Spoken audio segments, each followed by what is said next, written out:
Breaker Crunchers, welcome to an exciting new episode of Couch Crunchers where my quirk was a guy named Bob. So let's get started tonight. With me is, did you guys not get the joke? No. The quirk's inside of you. The quirk's inside of you. And my quirk was a dude named Bob. I don't get the dude named Bob part. I understand quirks, but... It's a gay thing. Okay. Well, I don't know, dude. I don't know what I'm talking about. So Clearly. Let's get started tonight. As you can see, to my right. Wait. I know. To my That's right, hard. my hand goes left, dude. So to my right Max, the gamer is guy. Max, the gamer guy, and below me, well, this one works. Wow, that's easy. Detroit Smash! Detroit Smash. How are you guys doing tonight? Oh, I'm having a great night. Not as good Yeah. as Sam, I don't think, but I know, man. I'm doing good. I'm excited to be here. A little under the weather, but I'm happy to be here. You don't sound under the weather. I think it's because I took some Dayquil a couple hours ago, but I'm still stuffed that'll up in do the it. nose. That'll do it. I Yeah. was expecting you to have like a blanket wrapped around you and like No, sipping like no, but I chamomile tea. might stuff some tissues up my nose and just leave them there. That's a great look. That's a great look, Max. The way Max described it to me on the chat, he's like, I can't host tonight. I'm so sick. I was like, dude, I think he's dying. No. I just texted you saying, hey, do you mind hosting? Because I was worried that I'd be like blowing my nose a bunch and needing to stand up to get water. It's called over embellishment for the sake of entertainment. Max, get a clue. Okay, my apologies. Guys, guess how happy I am. On a scale of one to jumping for joy, I'm gonna say you're a 7-point amazing. Yes, Whoa. because I got this guy right here today. Is that Venomized thing? No, it's just the thing, but it's the 10-inch Funko Pop that I've been looking for like crazy. So Target yesterday had what was called Target Con. It was their first ever Target Con, and they basically released a whole bunch of Funko Pops that are really hard to find on this like one day. So my wife got me that as my birthday present. But there's one other thing I got today that I'm really excited about. A colonoscopy. Another Funko Pop that was it's My Chemical Romance, Gerard Way. Nice. So this is like a $70-$80 pop that I got today sitting out in the wild. So I found it at Hot Topic and it was released 5 years ago. So Congratulations. I feel like we I'm need to have an pretty excited. intervention here, dude. Because here's what I miss. yeah. I have access to Lance's Voodoo account, and he used to be obsessed with buying movies, meaning I always had a free new movie to watch. But now all he buys is pops. I can't use those. Well, see, the movie thing wasn't sad and pathetic enough for me. So I needed to find a hobby that would make people kind of like, what? What is this dude? 35 years old. He's collecting toys. Like, what? No, that's the reaction I'm trying to go for. So, guys, it's my birthday Tuesday. Whoa, you're gonna be 31. 35. I'm going to be 12. Yay. I have a birthday cake in the shape of a Power Ranger. No, I'm going to be That sounds 30. pretty great. I know. Who says at 35 I can't have a Power Ranger birthday cake? I would wager that most Power Ranger birthday cakes are consumed by 35-year-olds. Right? I agree. Yeah, so Tuesday is my 35th birthday. What are we So, doing to celebrate? I'm going to work. No, what my wife and I, we were talking about going to the Keg or something like that and having a steak dinner. So what's cool about your birthday is a lot of these companies, they do like special promotions for that month or whatever. So like this month I get Red Robin for free. I get the Keg for free.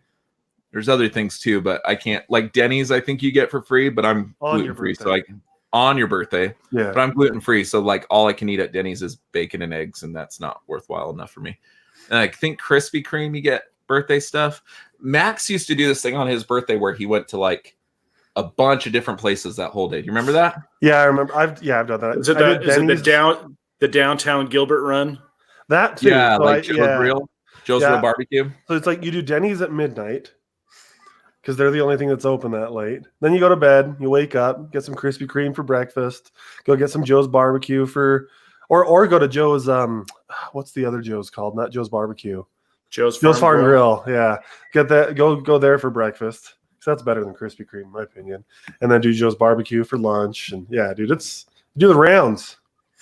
I think Krispy Kreme is incredibly overrated. I love it, but I think Bosa's better. Bosa's way better.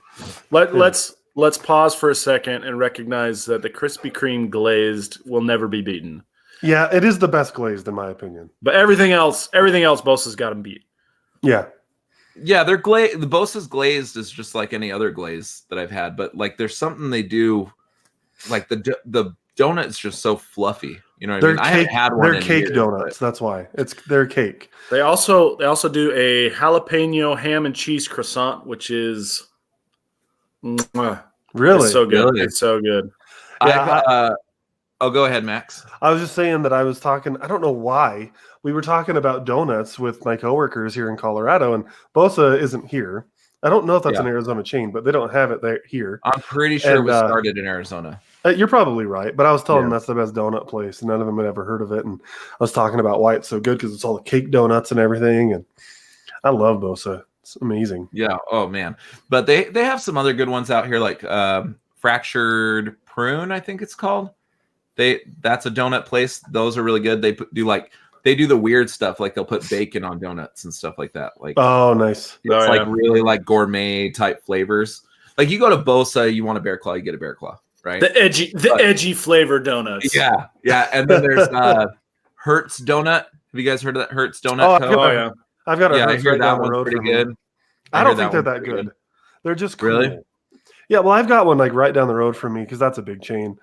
Their donuts taste fine. It's just a matter of like they're cool because they're made extravagantly. Like they look cool. I would love a brie and apple donut. That's what I'm looking for. That's the edgiest. Like that's cheese. Yeah, a cheese and apple donut would be like edgy. That'd be the cutting edge of donut flavors. So I've had a maple and bacon donut before, and it was pretty good. Yeah, about 10 years ago in Oregon. Savory. Yeah, sweet, savory, smoky. Yeah, that's a good combo. I've had bacon ice cream before, and that was pretty damn good. I'm telling you, apples and cheese is the cutting edge. There we go. Kyle, we've got Kyle's attention. Welcome to the Donut Cast. Donut crunchers. So speaking of extravagant like food and stuff like that, guess where I went today? I think I sent both of you. Fleming's. No, you sent me nothing. All I saw was fuzzy video, and I thought, just like Matt, that it looks like porn. Why does all porn video? So I have a really good phone, and I have really good wireless service. Okay. Why the hell does it still come out all fuzzy? I don't understand. Here's the reason why. The grainy video, just to answer the question, the grainy video looked like the Desert Ridge Marketplace superhero bar. It did. That's what it was. Sam for $100. But it was that, and I could tell. But I do want to just say this. So this is a public service announcement, by the way. If you have an iPhone and you ever send a video from your iPhone to someone who doesn't have an iPhone, it's going to be blurry. There's something about the way it compresses the video, and when it sends it to to anyone who doesn't have an iPhone, that it's blurry. Do you have an iPhone, Sam? No. So it was probably blurry for you too. Yes. Yeah. But if you sent that to someone with an iPhone, Lance, it's going to look great. My sister, and I can say this now because she just posted it on her Facebook. My sister's pregnant as well as my wife and I. She's there a couple weeks behind us. Which sister? Charisse.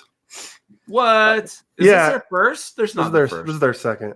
Yeah, I thought she had a kid. Congratulations, Charisse. Yeah, indeed. She sent us this really cute video from her iPhone, and it was super blurry as well. It was like her current daughter jumping out of bed and like weight training as if she was, training for something and, training to be a big sister. It was a cute video, but same thing. She sent it from an iPhone. So I asked her if she could upload it to a Google Drive and send me the link so I could watch it in a better quality. And it looked a lot better at that point. Kyle says congrats to Charisse as well. Thank you. She's very, very happy. Oh, Quantum Kyle's on the cast. Woo! Quantum Kyle. What's up, Quantum? What's up, buddy? Yeah, so the comic place was really cool. Like, I was kind of bummed because I was looking at it for the potential for a corporate event. So as you both know, I did a corporate event that we do, a yearly corporate event last night for American Family. And we do this every year. And I floated the idea of next year doing a superhero theme, because every year the award ceremony is a different theme. Last night it was Mardi Gras. So I want to do a superhero theme. So I was like, oh, there's that superhero restaurant. We should hold the convention there. It's rather small inside. Like, the guy tells me it can hold 250 people, and I just don't see it. So I was a little bummed. So now I got to figure something else out. But let me ask you this. Beautiful inside, man. Beautiful. Let me ask you this. Is the menu superhero themed? They do have, so like, I didn't get a lot of pictures because the manager was kind of looking at me funny when I was taking pictures of the menu. But they have a couple of drinks that are superhero themed. Like, my favorite one was, let me see if I can find it here. So there's Strange Martini, so Doctor Strange reference, Incredibly Hammered, Surfing Silver, Almighty Mai Tai. Let me see. Mind Stone Martini. Okay. Stormbreaker.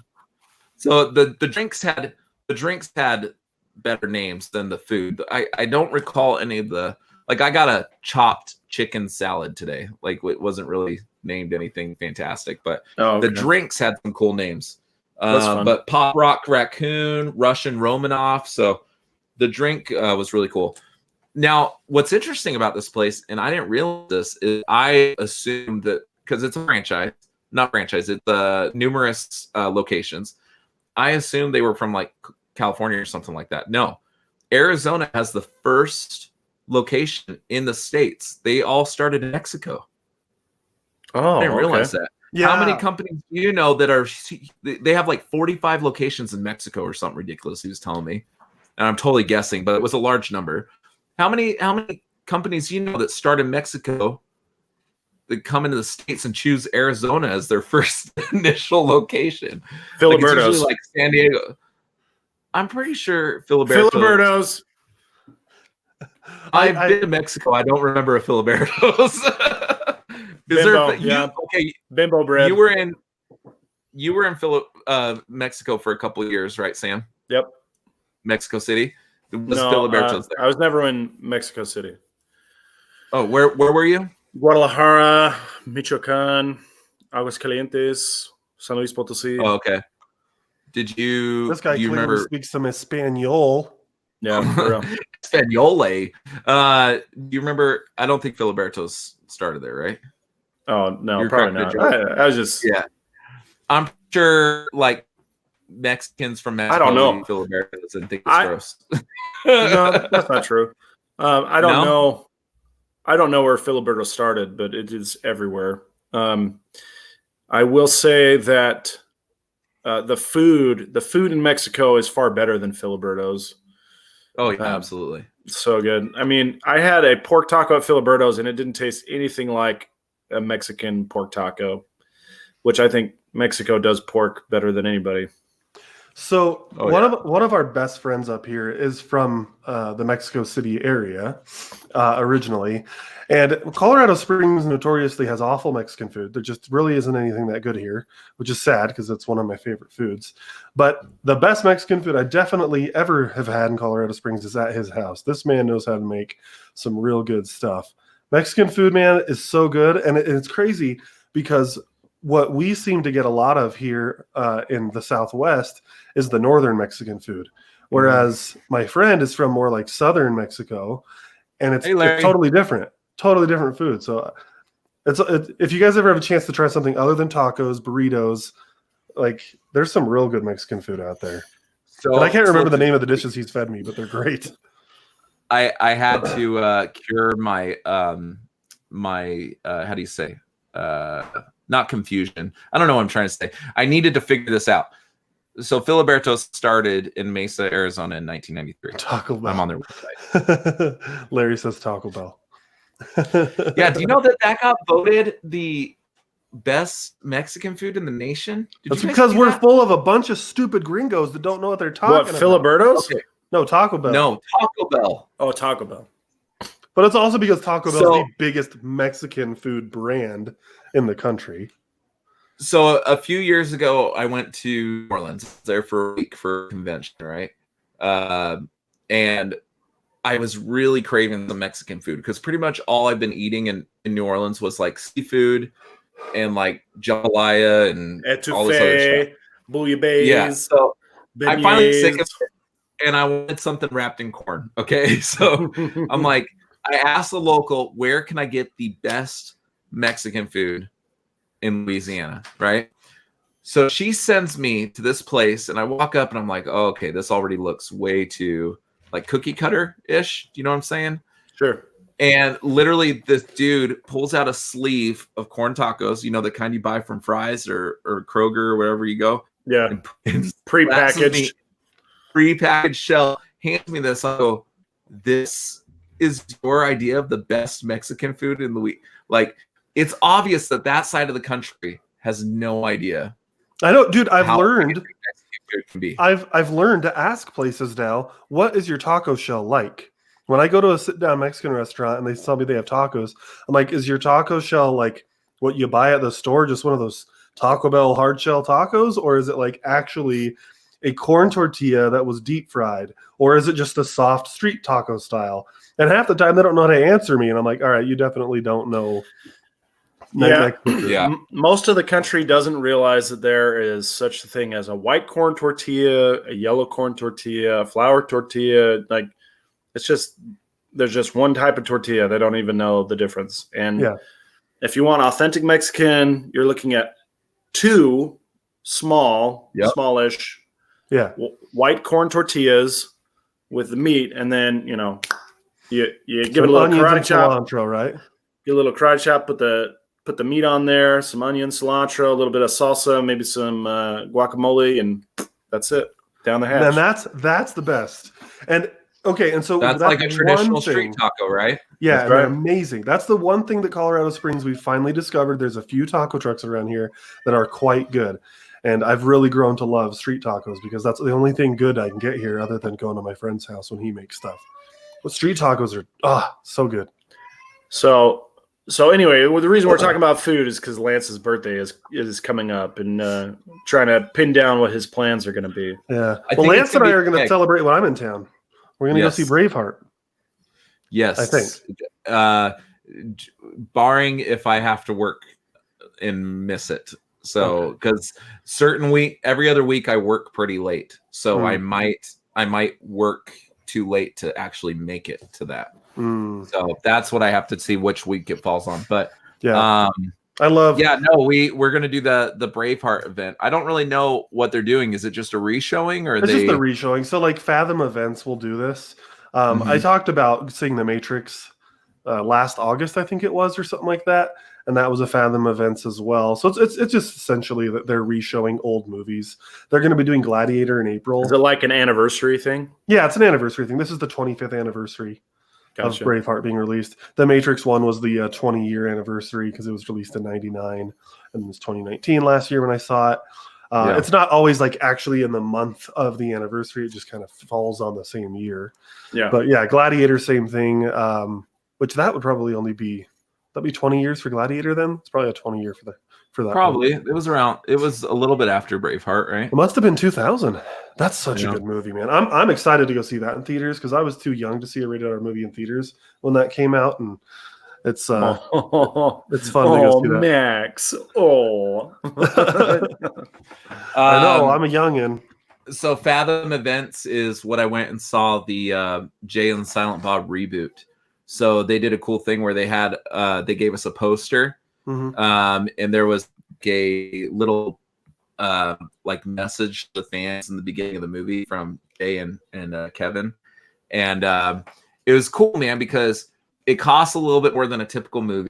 The movie wasn't even released yet, and it was like a whole theater full of like Kevin Smith fans. You know what I mean? So it's like-minded people to myself and everything. Yeah. By the way, have you watched that yet? I haven't. So it's on the Vudu. Yeah, Ooh. I love Jay and Silent Bob, man. Like, but yes, it's my birthday Tuesday, and I think we're gonna go to the Keg because I haven't had a good ribeye steak in some time. Nice. Someday we should go to Fleming's, dude. Well, happy birthday, Lance. Yeah, Fleming's is that's my favorite. So I know Max put together some Faber flubs, so let me pull them up real quick because I got so into talking about food that I accidentally closed the window that had all our notes on it. So boo-hoo to me, but I can't believe you guys didn't get my quirk joke. Maybe I just don't understand how quirks work. I was trying to turn the idea of quirk into a sexual thing. Yeah. And it did not land. Sometimes they don't land. They can't all be winners. They can't all be winners. So, yeah. So tonight we're going to talk about My Hero Academia, Heroes Rising, which is kind of my first introduction to the franchise. I know it was Max's first introduction to the franchise. I've seen 3 or 4 episodes, and I like what I saw. And I do intend on watching more because half of that movie I didn't understand. So sure. I'm interested to learn more. But we'll get into that. But first, we're going to get into Faber Flub. Let's see what we got here. Bear with me one moment. By the way, it was a heck of a time trying to find a showing for that movie, man, that like worked to my... I was trying to find something early enough after I checked out of my hotel, and I could not find anything. And for some reason, my app was telling me to drive all the way to friggin' Tucson. Yeah, I was having the same issue when I logged onto the AMC app to try to find a showing. It was being real weird. It was like it was only showing me showings in Aurora, which is about an hour and a half drive for me. It wasn't showing any nearby me, and I even had some of the Arizona theaters listed as well because I used to go to theaters there. None of them showed showtimes, but when I actually clicked on the theater and looked, there were showtimes. It was just kind of weird when like you click on the movie and try to see all the theaters where it's showing, it wasn't showing it. Yeah, but I think what it is. I went Wednesday night. Go ahead, Sam. Yeah, Lance was texting me, and he basically was using me like some kind of Google. He's like, I need a showtime, dub only, within 30 miles of this resort, and I need this time. And I was like, well, this is the one showtime that worked. And he goes, actually, I was hoping for something more around 11 o'clock. And I was like, what am I supposed to do with that? I can't help you. I'm not setting the times at the theater. So I'm lost. I'm lost trying to find this movie, and I go to Sam, who knows everything about this movie, because I couldn't figure out. Like they had the same movie on the app listed like 6 times. There was like 6 different versions of this movie, depending on like, and it might just be the Harkins app is kind of screwy, but like different types of theaters they were playing in, and then some were subbed and some were dubbed and everything like that. And I think I saw one that wasn't subbed or dubbed. It was like in the native language, if I'm not mistaken. I don't know. There was so many versions of this movie listed, and everyone I clicked was telling me drive to Tucson or go to Colorado Springs or do this or do that. And I'm like, I just want to go down the street and watch this movie. Like, how do I do it? The AMC app, I ended up seeing that AMC. It was much easier to navigate once I found a showing that worked for me. So I actually tried their new dine-in AMC theater at Desert Ridge. That was it was okay. I didn't see any difference from the other one.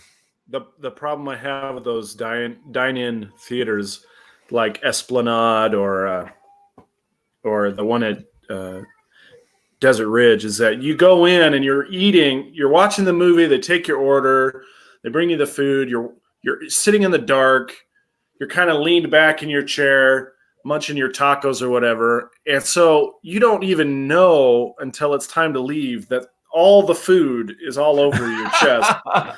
And so you've got the usher at the door going, hey, well, thanks for coming. I'm like, oh, yeah.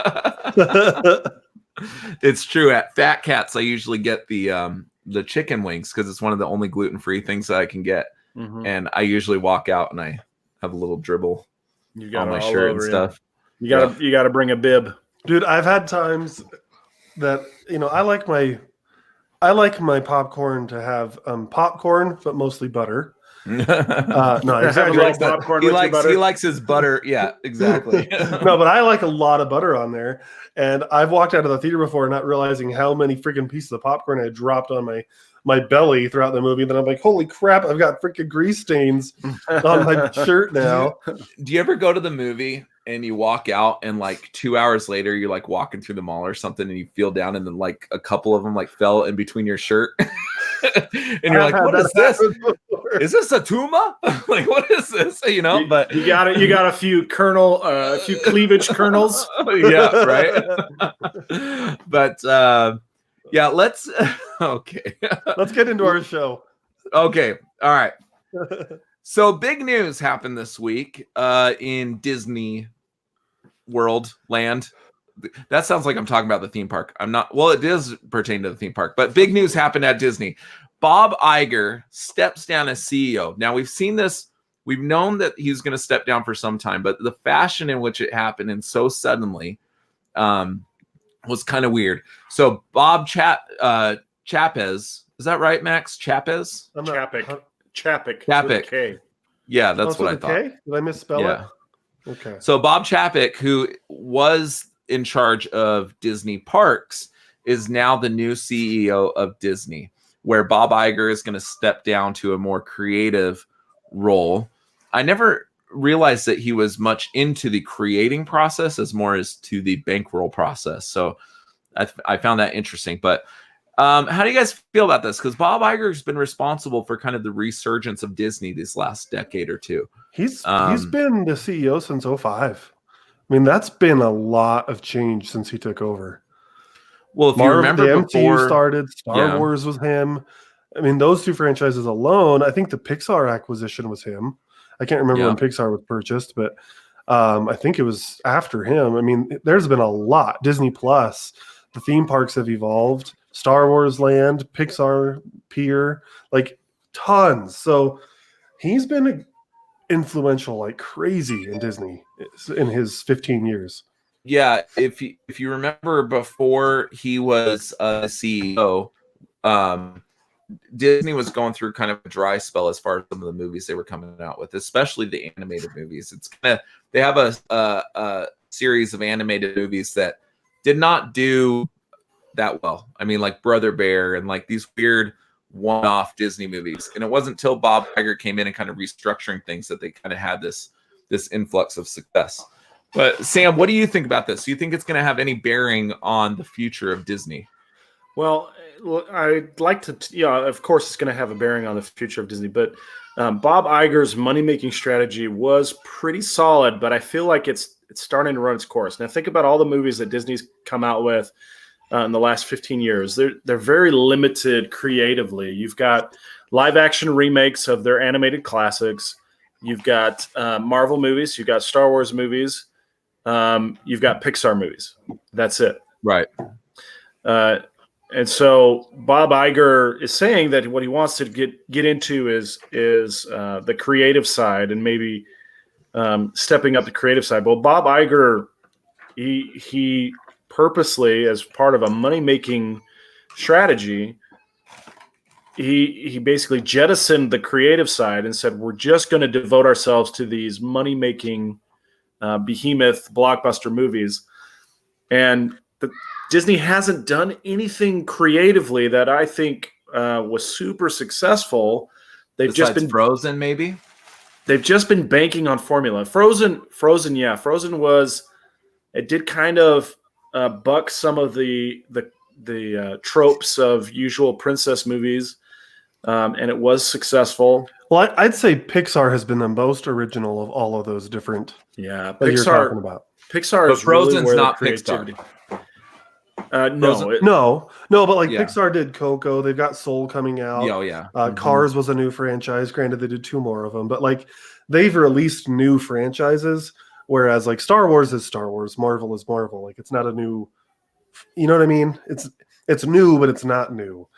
Yeah. Anyway, sorry, I interrupted you. But you Pixar could say has Mandalorian done is new. You could What's say that? Mandalorian. Mandalorian is newer for sure, but it's still Star Wars. It's still Yeah, Star but Wars, and it's still very tropey. It relies a lot on Western tropes or samurai tropes. So it is.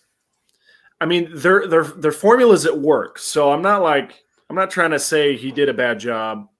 As far as the creativity side, he intentionally shunned creativity for bankable products.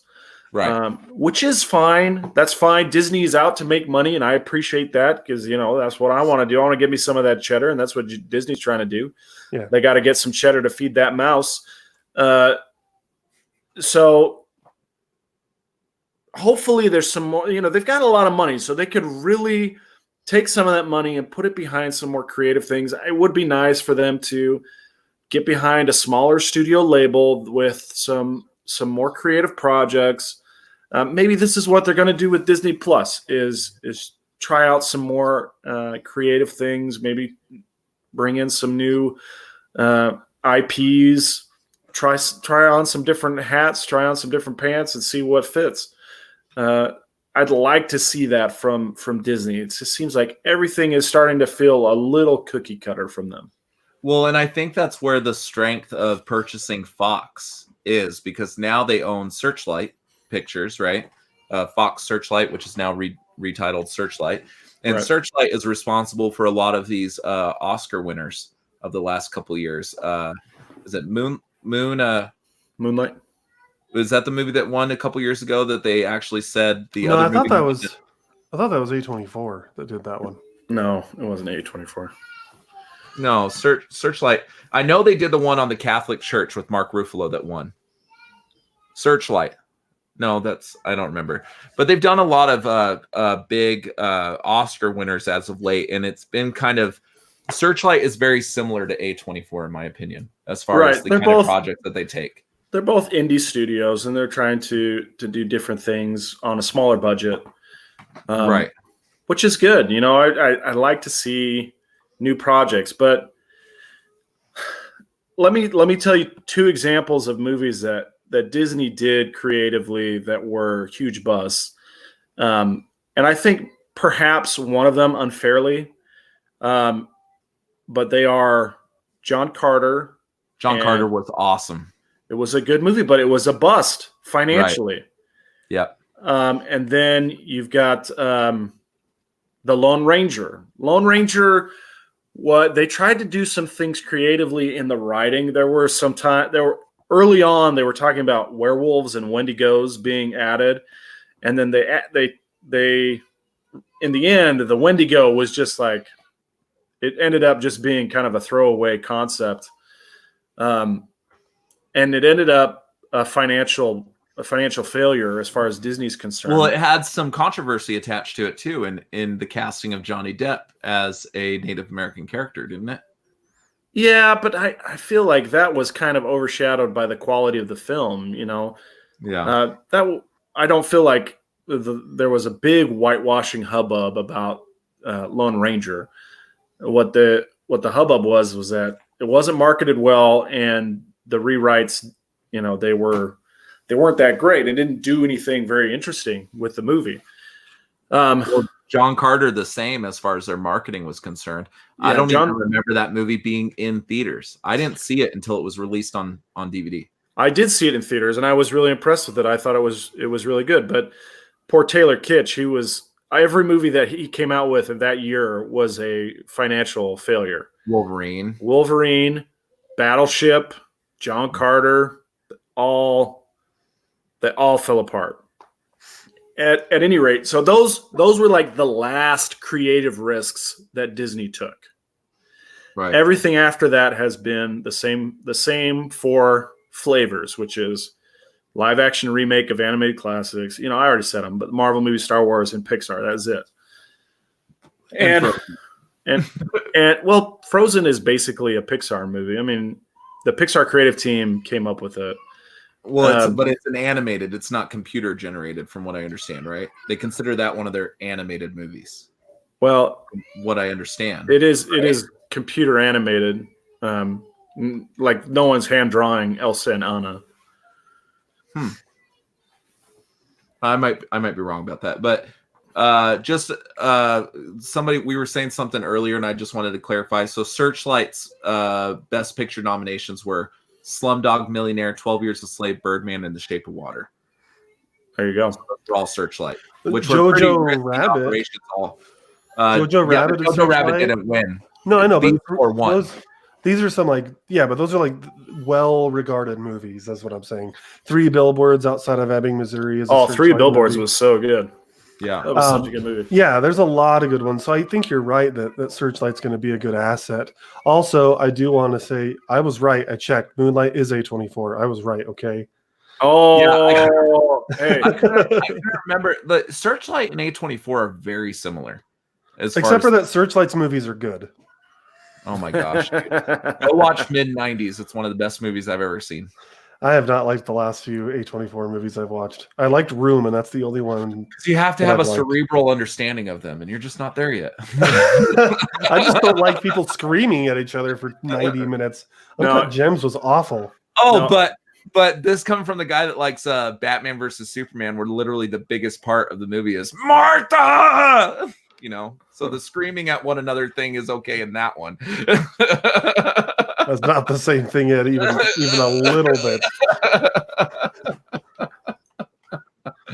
You guys will have to finish that up at Lance's birthday party. I don't think I'm going to go anymore. I'm insulted. No, you're right though, Sam. I completely agree with you. I think it's going to be interesting what the future holds. It's going to be interesting to see if there's any shakeup as far as the leadership that's now under Chapek.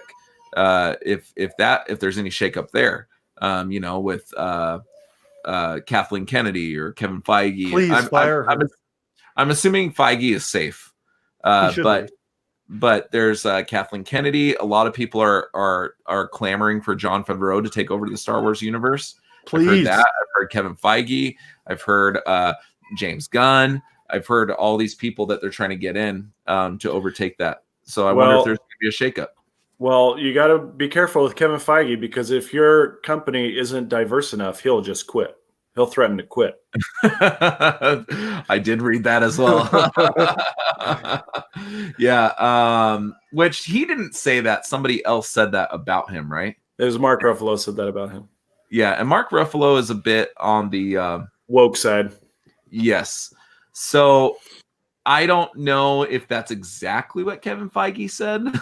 Yeah. I think that's just what Mark Ruffalo heard. I know that Kevin Feige does like to have diverse projects, but he also, I think if Mark Ruffalo was running the show, every character in the Marvel universe would be a transvestite. So or a cross-dresser of some sort. So Kevin Feige he tries to do it somewhat responsibly. So I don't know if that's exactly what he said, but it's interesting nonetheless. But I do agree that there's going to be some shakeups. I really hope Kathleen Kennedy is among them. I think she's awful for Star Wars. We've talked about that before. She doesn't get it. She doesn't get it at all. I still can't get over the fact that she said that there's no material for them to pull from. Are you no source kidding material? Me? No source material. That's just a moron that thousands of pages. There's hundreds of books. What would happen at my job if I say, we can't do this because there's no money to pull from, right? Or if I said something, we can't do this because we don't have the software to do this. Your job is to create successful movie franchises and successful movies. Are you telling me you haven't done any research to realize that there's something that you can draw from that can make, like, she should have been fired right there. If I would have told my boss, we can't do this because we don't have the money in this budget, and she tells me, but there's $1 million sitting right here, and I didn't see that, my ass is gone. You know what I mean? Yeah. So the difference is in people who look for something to blame versus people who take responsibility. This little picture with caption keeps coming up on my Facebook feed about Satoru Iwata from Nintendo, who rather than dock the pay of the workers at Nintendo, when the Wii U sales underperformed, he himself took a huge cut in pay because he believed in it. Because he knew that he needed to feed the company, right? And he was faithful and loyal to the company, and he took responsibility for that. And so much these days, you get people who come on and say, "Well, the reason why it's underperforming is because the fans don't know what we're trying to do, or they don't understand what we're trying to do, or we don't have any source material, and we're trying to come up with these movies every year, and it's just so hard. It's so hard. You guys just don't understand how hard it is." Well, they kind of tried to do that with the Wii U. I mean, they made this whole thing, like, you guys just don't get it. You guys just don't get it. And you're like, well, you kind of made this thing that's clunky and everything. Like, they were trying to push it down our throats, right? Or Xbox was like, we're going to make this TV entertainment database, you know what I mean? And PlayStation's like, no, we're just going to make a system. And PlayStation beat Xbox in Xbox One and PS4. So, like, they're trying to say that the community just doesn't understand what they're trying to do, and sometimes they don't realize that maybe sometimes you should listen to the community, you know, as far as. Well, I'm gonna challenge you on the Wii U, because rather than listen to the community, Nintendo doubled down, and what they did, Wii U ended up being a half measure. It was a good concept, but they didn't go far enough. And so they said, we really need to bridge the gap between console and handheld. And they were trying to do that with the Wii U gamepad, but it didn't go far enough. They said, because the gamepad was limited to like 10 feet from the console. And so the Switch just took it to the next level. It freed that handheld from the console. And so they don't always have to listen, right? It's not about listening to the community. It's about understanding the product. It's about understanding what you bring. And like Matt keeps bringing up, Kathleen Kennedy doesn't understand the product when it comes to Star Wars. She doesn't understand the extended universe. She doesn't understand the cartoon series. She just doesn't understand the product itself. She doesn't understand the Star Wars product. Unlike Kevin Feige. Well, maybe. I don't know. He's never produced anything Star Wars related that I'm aware of. Well, I'm speaking Kevin Feige to Marvel and Kathleen. Yeah, Kevin Feige definitely understands the Marvel product. He understands the brand. He understands what they deliver, and it's got the signature style. Every Marvel movie has this signature style, where to the extent now that you can say, well, this is a Marvel style movie because of the quippy references when the tensions are high, and the humor action combo, and the way that it all works together. Yeah. That's why Lance says Shazam is a Marvel movie, because it does. It follows similar tropes to what Marvel has established. You're right. Yeah, the DC made a very good Marvel movie. I had to get up for a second. I'm still listening. DC made a very good Marvel movie in Shazam, I think. So, yeah, for sure. And the thing about the sequel trilogy is that it's really hard to pin down a style. Force Awakens is very different from Last Jedi, which is very different from Rise of Skywalker. They're very different stylistically. And I felt like The Last Jedi had something interesting to say, but it was totally inconsistent with the other two movies in that trilogy. Which, J.J. Abrams was helming the first and the third one, and you could tell that there was things that he wanted done in the middle one that weren't done because he wasn't at the helm. And so it's like, that was a job for Kathleen Kennedy to say, okay, look, Rian Johnson, I know that you are really good at storytelling, but you're trying to burn down this franchise in one movie. Please don't do that. We have one more movie planned. Don't destroy the whole thing in this movie. And he didn't listen, right? So that's on her. She needs to know the tone. She needs to know the style. She needs to give it a unifying feel, a unifying texture, but she can't because she doesn't understand the product. Do you think we have the whole story on that Rian Johnson thing? Do you think that Disney didn't play a hand a little bit in how that movie was formulated? I feel I feel like I don't know. I really don't know what happened behind the scenes. I know that J.J. Abrams had different plans.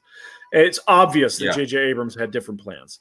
I feel like if they had introduced Palpatine in episode 8, rather than just kind of, shoehorning him in the opening crawl, I mean, that would have been so much better than what happened, what we got. It doesn't fix all of Last Jedi's mistakes or missteps as far as the message that it's trying to send, which is totally inconsistent with the message of Force Awakens or Rise of Skywalker. But if that one thing were done in episode 8, I think it would have saved a lot of the griping about episode 9. I'm actually with Matt on this one. He says, "Oh my gosh, enough Star Wars." I'm good with that. Let's move away from Star Wars. Are we good, Lance? Let's talk about something else. Yeah. I had to step out real quick. I'm sorry.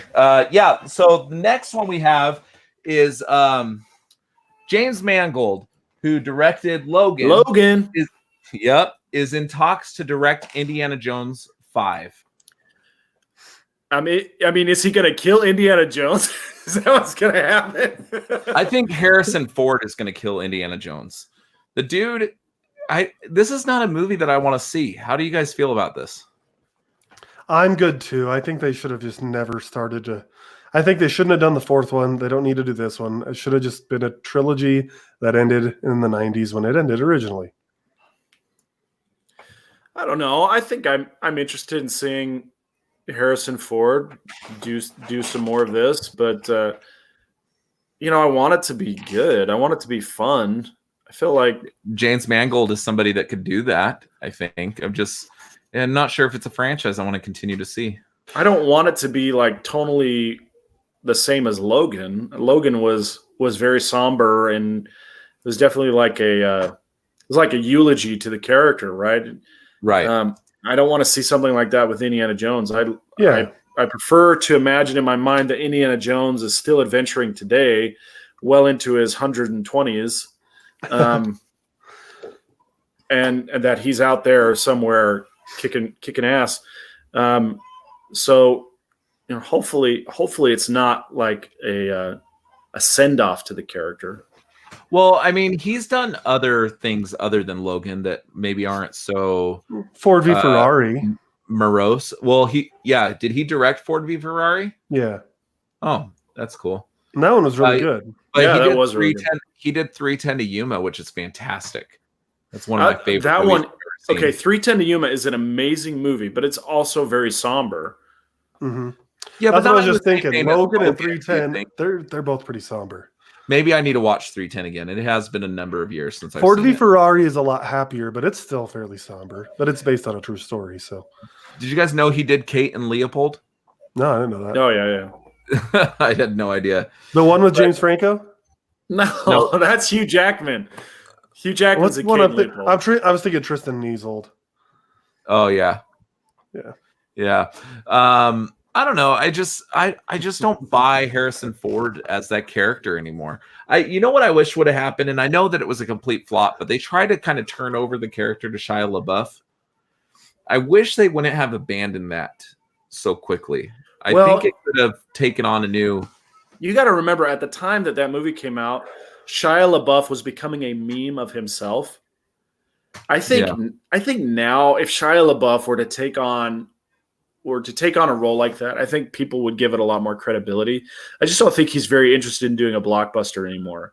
No. He's more interested in having total creative control over his projects, which honestly, Peanut Butter Falcon and Honey Boy were fantastic films. So I haven't watched Honey Boy yet. Oh, I might watch that tonight. It's on Amazon Prime, I believe. Yeah. Both really, really good films. It's just he's not really into doing blockbusters anymore. Yeah, Well, he's one of those fantastic actor. He's just fantastic. He's one of those people that made his millions, and now he's like, you know what? I'm going to go ahead and do what I want.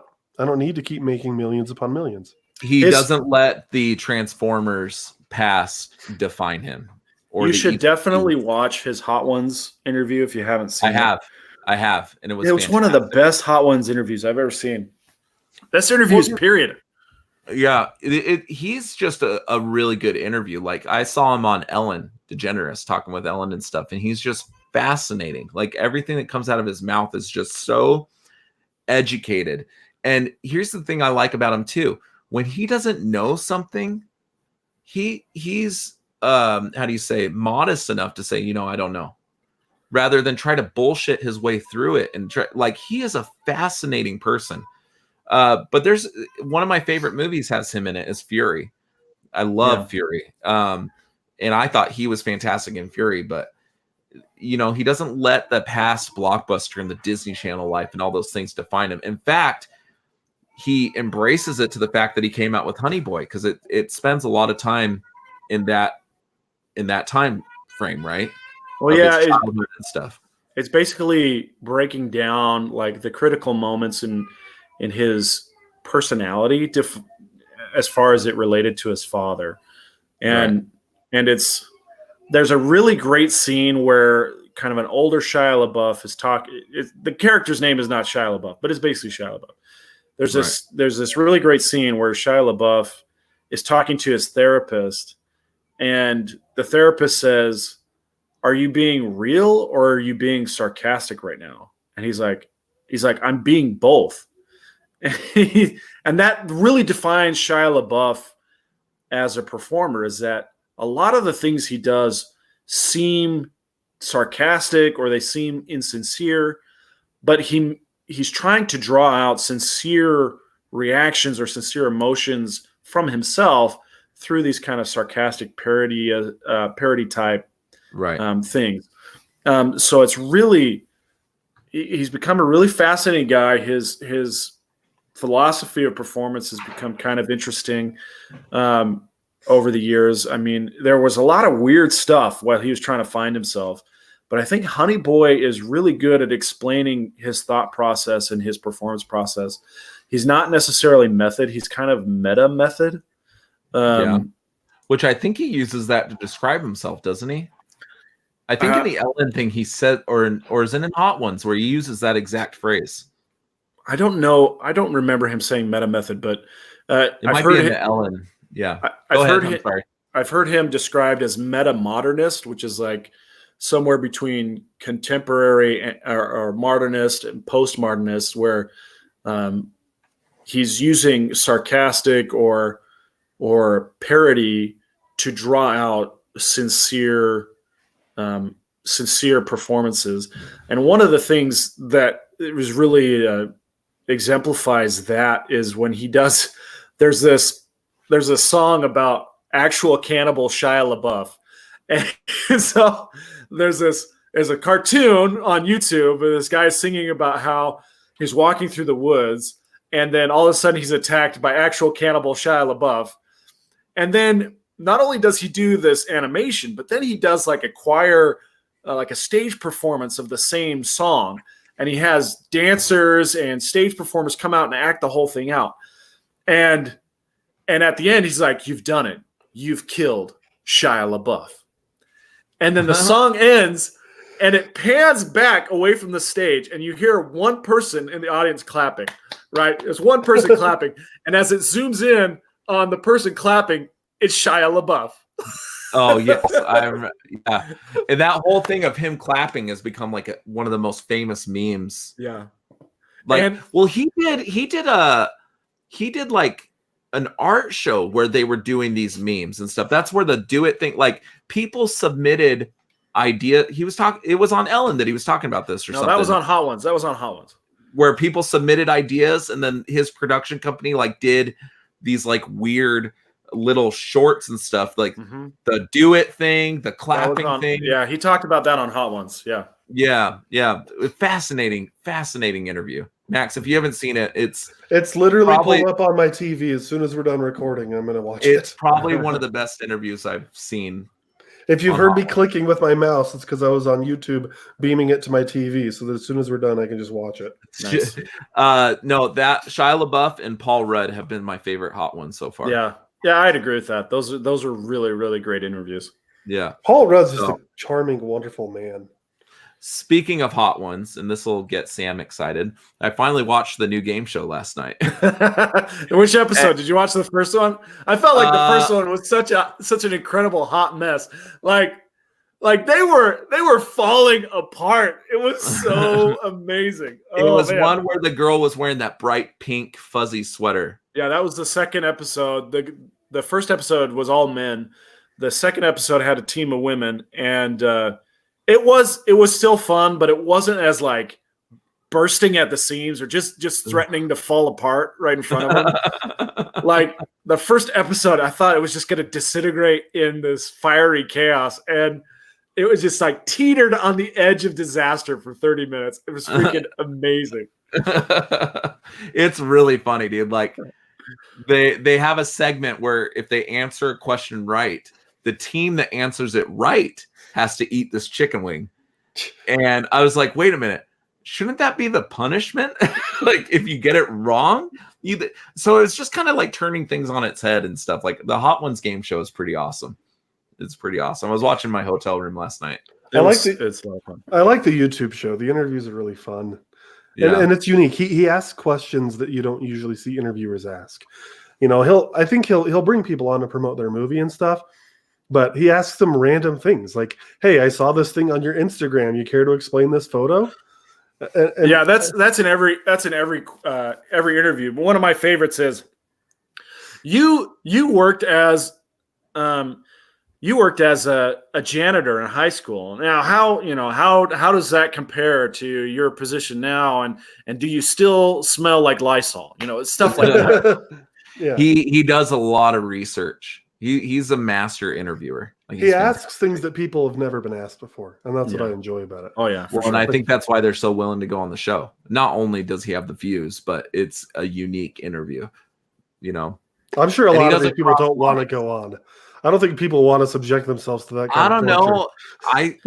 I disagree. I feel like the caliber of guests just keeps getting higher and higher and higher. I think people are clamoring to get on that show. It's only a matter of time before we see actual presidential candidates sitting on Hot Ones. I think that'd be great. I think that'd be hilarious. There's going to be Although I'd be a little concerned Bernie would die. There's going to be a Hot Ones presidential debate. I guarantee it. If there is, I honestly would be concerned for Bernie Sanders' health, man. That man is pretty old. Well, Bernie would say every chicken wing that Bernie would eat, he would demand that a chicken wing be delivered to every single viewer. I was thinking you were going to make a joke more about. I thought he was going to say I could feel it burn. Yeah, it would be like, I am once again asking for your milk support. Have you seen Larry David do the on the SNL? It's Larry David, isn't it? Is it a do the SNL intro? SNL intros. They've been doing the Democratic National Convention things, right? The debates. And I think is Larry David the one from Seinfeld? Yeah. Okay. And the Larry David show. Yeah. So he does Curb Your Enthusiasm. He does the best Bernie Sanders that I've ever seen. Like he kind of hunches his things. He's like, I have one answer for that. Yes. Like it's just fantastic. I'm trying to find it so I could show it, but I can't. It's fantastic. And he looks like him too. Like it's just so good. But let's move on. While you're looking for that picture, we can talk about the next here we go. So I'm gonna skip a couple of these. Is that okay, Max? Yeah, that's fine. Please do. Because there's one. Yeah, that's pretty good. It's so good, dude. It's so good. You need to go. They're the SNL openings usually, and they're just fantastic, man. They're so good. But I love when he puts both hands out and he like sinks his neck in. It's like it's awesome. But there's one thing that I really wanted to talk about because I kind of want to get your guys' thoughts on this because I'm kind of torn on it. Henry Cavill, rumored to play Wolverine in the debut in Captain Marvel 2. Yeah, so this has already been debunked, but I'm definitely but I'm not for this. I wouldn't like this idea. But before we move on, should I show this real quick? I found the opening for the Bernie thing. Yeah, it's fine. I don't know. I don't think we should play it because we don't have licensing. Yeah, for let's it. move All on. right, fair enough. Yeah, then YouTube's gonna kick us off. Yeah. Our attorney saved us. Thank you. So we have the double edged here. Sam's the attorney and I'm in insurance. So both of our red flares went off. We're like, no, don't do it. Don't do it. They'll shut us down for You know sure. what's hilarious? YouTube's copyright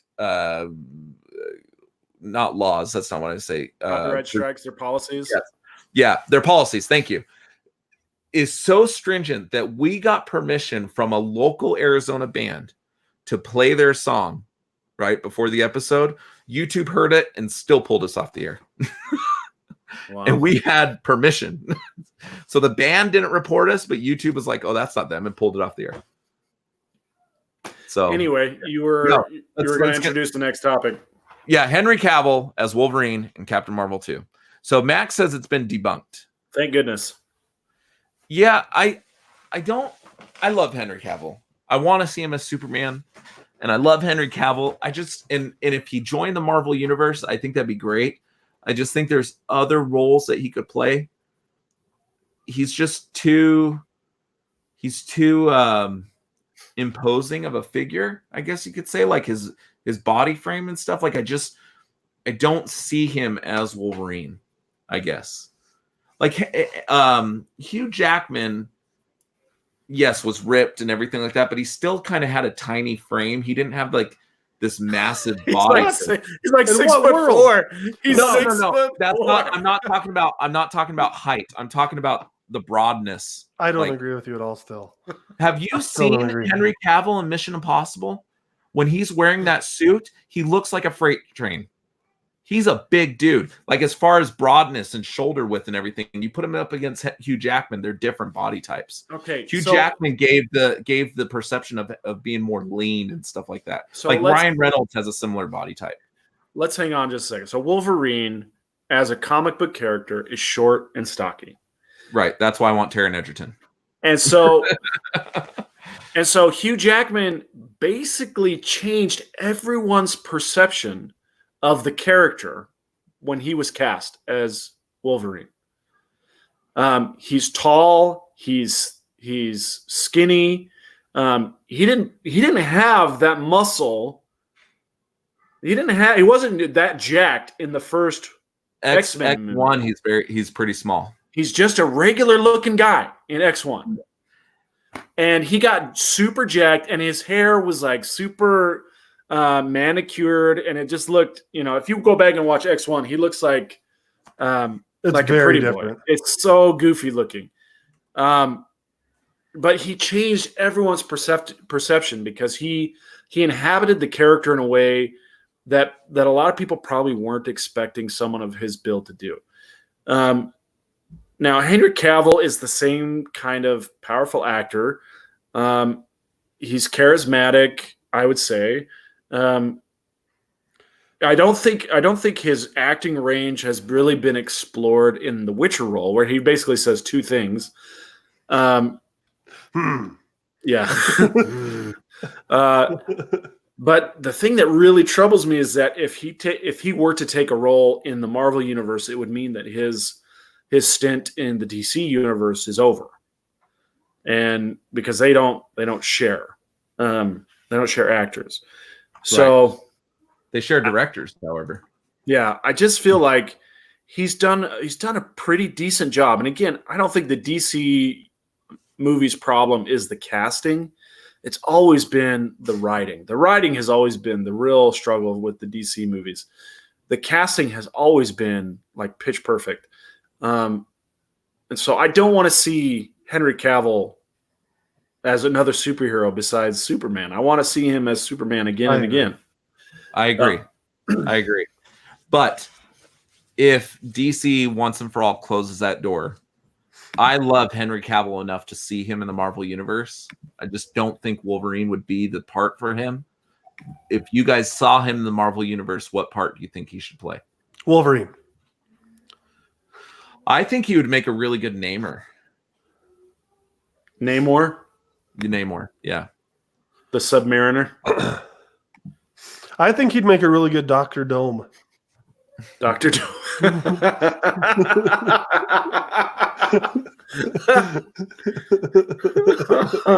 Oh my gosh. Sorry. My wife, as soon as you said that, just creepily looked in my office. I think you missed the joke, Max. Dr. Dome, I heard it. Oh, are you talking about me? No, I was talking about the way Dome. you pronounce your pronunciation goof. Namer, Yeah. Dr. Namer. Dome. Miss Namer. What? No, I do not want to see him as Dr. Dome. I don't want to. No, my top choice for Dr. Doom is Viggo Mortensen. I don't mind that. I don't know what I'd want to see Henry Cavill as, honestly. Someone in the comments, because Tyler posted this article, that's where I saw it. Someone mentioned he looks like a good Cyclops. I'm not sure if I'd want him as Cyclops. I can see why they think that. But I do think that Cavill, like the way he plays Geralt, is like this gruff, he's got that growl in the way that Geralt talks. I do think that would fit. Is it Geralt? Yeah, Geralt. Yeah, it's a hard G. I thought it was Geralt. No, it's Geralt. I've never played the game and I've never seen the show, so I don't. No, but when I read that, I was like, Geralt. That's what it looks like. No, it's Geralt. But Geralt doesn't have a lot of emotion, but like the whole growl that he has, I think definitely would fit Wolverine. I still don't want to see Cavill as Wolverine, but I think he could do a good job in it. Unknown Reaper, Matt is saying Mr. Sinister. That could work. I could see Cavill as a villain. I think he'd be a good villain in the Marvel universe. I don't know, man. Wasn't he kind of a villain in Mission Impossible? Not kind of. He was absolutely a villain. And I think he did a good job. I didn't like him in that. I did. I loved him in that, but I just loved. I thought they had cool. I thought they that's why I can't really remember that whole movie. The only scene I liked was when they get in that bathroom fight. All right, so let's talk about that bathroom fight for just a second. I don't know if you guys noticed this, but Hopper, what's his name? The guy who plays the Russian Captain America. Oh, Harbour. David Harbour. Yeah, David Harbour. In the one of the trailers for Black Widow, he does the fist cocking thing that Henry Cavill kind of coined. Oh, yeah. Oh, really? Yeah. Really? But he does it like an old man. He's like,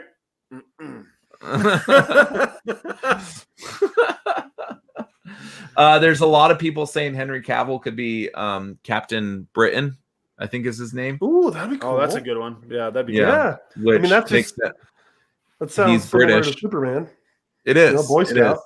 But I just don't see him as Wolverine. I want Wolverine to be shorter than Henry Cavill is 5'11". Is he? Yeah. Really? I would have thought he was 6. How tall is Taron Egerton? He's 5'7", 5'8". Yeah. Which Wolverine's supposed to be like 5'6", right? Or something like that. He's a short dude. Well, if I'm not mistaken. That might not work on film. I don't know. Honestly, it depends. It depends on how big a role you want him to play. In the comics, Wolverine is a short guy, but in a movie, if Wolverine is going to be the starring role, you want him to be a tall guy. Fact check. But Henry Cavill 6'1", Taron Egerton 5'9". Oh, I was 2 inches off on both of them on that. Yeah, but Taron Egerton, can carry a movie. Yeah. So his height really hasn't affected Taron Egerton because Rocket Man was a huge success. Kingsman is a huge success. Huge success. I mean, I would say it's successful. Yeah, not huge like in the same vein as Guardians of the Galaxy or something like that. But yeah, I think as far as casting an unknown actor in a starring role, the first Kingsman did very well. It did well. Yeah. Yeah. So you could call that a success. It recouped. It had a good return on investment. Yeah, for sure. Yeah. So I'm going to ask you guys a question. I'm sorry, this is slightly off topic, but I watched a YouTube video the other day where they were trying to defend Birds of Prey as far as like financially how it's been doing. Go on. And they said that if you look at Birds of Prey versus Kingsman, Birds of Prey is probably going to make slightly more than Kingsman did. Yet Birds of Prey is being looked at as a failure. Kingsman is being looked at as a success, and they had similar budgets. My argument, though, And I agree. I think people are blowing Birds of Prey out of proportion a bit. I think it's more successful than we're making it out to be. But Birds of Prey isn't the first in a franchise, and it isn't an unknown character. Harley Quinn is a very well-known character, already established in Suicide Squad. This is essentially a sequel to Suicide Squad of sorts in the way I look at it. So I don't really feel like you can look at Kingsman as which was a first-time franchise of a lesser-known comic book versus a well-known DC character in not a sequel, but an established universe. You know what I mean? Kingsman was a new idea that was taking risks because nobody knew who it was. Everybody knows who Harley Quinn is. Yeah, I think sequel may not be the right word. Definitely, it's at least a spin-off. Sure, sequel is the wrong word. I just mean it's the same. It's an established character in that universe. It's not the first appearance. Spin-off is a better term. Speaking of Suicide Squad, the James Gunn version of Suicide Squad has wrapped. It wrapped this weekend. I've got high hopes. I like James Gunn. I like Flula Borg. Who? Flula Borg. DJ Flula. You guys don't know Flula? No. He's a German guy. Does a lot of comedy on Conan O'Brien. You guys don't know Flula, man. You guys gotta get with Flula. He has a YouTube channel where he talks about American idioms or English idioms. My favorite is "The proof is in the pudding." Oh, I have heard that. Yeah, you guys got to check out Flula. So, Max, I question where you found that they had similar budgets because there's about $20 million apart. Well, like Birds of Prey was 97.1 and Kingsman was 81. That's similar to me. 20 million. When you're looking at movies, I don't think that's a ton of money. That's more than I make in 10 years or more. But I'm just saying, when you look at a movie budget, is it that substantial? I don't know. Anyway, I was just saying they're similar-ish. I think you're nitpicking at me here a little bit. The point is, yes, Matt. Matt. He was in Pitch Perfect 2. He was one of the DOS sound machine captains. Oh yeah, Flula. You said this guy's? Flula Borg. Yes. God, I'm doing a little bit. He was the tall one. Yes, he was the male captain of Das Sound Machine. Yeah, this guy's face is very familiar. Dude, that guy would probably make a cool Colossus. I don't know, but he is in Suicide Squad. Yeah, that's cool. Awesome. Anyway, should we move on to another topic? Yes. Well, let's get into our main bread and butter for the night. Cool. Since we've been, let's talk about My Hero Academia. So, Sam has been asking us for some time to watch an anime movie, and this movie came, and we're like, well, now's as good as a time as any. And I gotta say, I don't regret going. So thank you, Sam, for suggesting this. But I was just surprised how many people were in the theater because the movie's been out for a few days, right? Yeah, it came out on Wednesday. It seems like there's quite a few showings. I mean, my theater had showings every, 45 minutes to an hour or something like that. It seemed like there were showings. What really struck me, though, was the emotion, because I don't have any emotional attachment to these characters, right? Right. I really didn't know half of what was going on. Some of it kind of like went over my head and stuff. But listening to people full on cry, like there was hard sobbing in this movie. And I'm just like, wow, like I've cried in movies before, like 1917 being one of those movies of recent thought, or when Iron Man dies. Yeah, that did it for me too. But never like full on like ugly cry. Like that's what was happening in my theater. Like I didn't realize the level of attachment that people had to these characters. Anime fans are hardcore, man. They get real into it. Yeah, I got to tell you, my son, my 4-year-old son, he was sobbing, and he was kind of leading the tissue charge in our theater. There were a lot of people kind of gently crying to themselves towards the end of it. And there were probably half a dozen people who showed up in costume as characters from the show. So yeah, my theater was standing room only. It was packed. It was a packed house, and came out Wednesday. So you had Wednesday night, Thursday night, Friday night, and I went at 1:40 today. Matinee. Wasn't expecting a huge crowd, but it filled the seats, filled every seat in the house. That's crazy. Yeah, I went noon today, and it was this full house, man. I went maybe it's because I went late. I went 9:30 on Wednesday night, and there was 10 of us in a theater that would probably house over 100. Now think about how well attended a theater is on a Wednesday night. Fair enough. Late, and you still had 10 people there to see that movie. Yeah. I mean, I liked it because I had no one sitting next to me. I always enjoy that, but it was definitely not packed. You're right. Wednesdays aren't generally as busy. I often go on the Thursday night showings late, and it's usually not busy. So that's a fair point. So I wish I had that same thing happen to me with nobody sitting next to you. Can I tell you, the dude that was sitting to my left, yes, I know that the screen makes it look like I'm doing my right, but I am in fact doing my left. For the last 30 minutes of the movie, the dude kept picking up his cup, which was empty, and kept slurping it, thinking that some magical thing was going to fill up his cup while he's sitting there, like every 10 minutes. And I'm like, dude, I'm about to hit you. Like, there's no soda in that cup. You should have discreetly taken his cup. Can I get you a refill? Like, no amount of slurping is going to put liquid in your cup. Like, he was driving me nuts. So there was some tender moments of the movie that was ruined by this douchebag sitting next to me with his cup. And then the other thing is AMC does these things where it's like they have the recliners, right?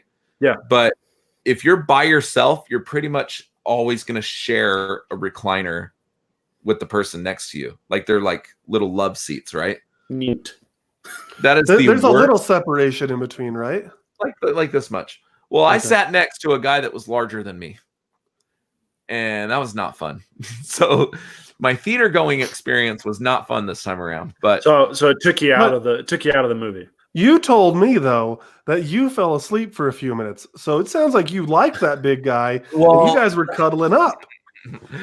Well, I just started to imagine. Oh, it's just Max sitting next to me. It's just Max. Nestled in. No, I do have to say, and it might be because I don't have any prior. I've only seen 4 or 5 episodes of the show. Jay says you need some powder on your forehead, and I think I agree. That Jay needs to get on the show.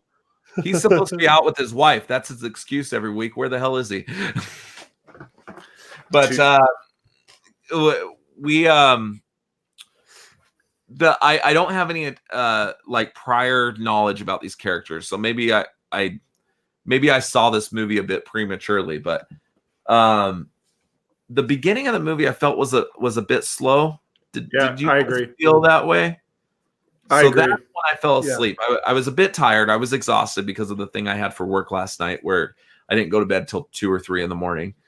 But the beginning of the movie, I was like, okay, I was expecting, from what I've seen for the show, it's like action. And then you get in the movie, and it seemed like the first hour was a lot of talking and a lot of like, they were almost trying to give you a backstory of the whole show to explain why they are where they're at, right? I don't think your time signature is quite correct, but I do agree. They spent a lot of time basically doing a roll call of all of the anime characters, of all the series characters.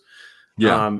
And there's this beat that happens at the beginning of every movie, which is called Save the Cat, where the hero appears and does something mildly heroic that endears the hero to the audience.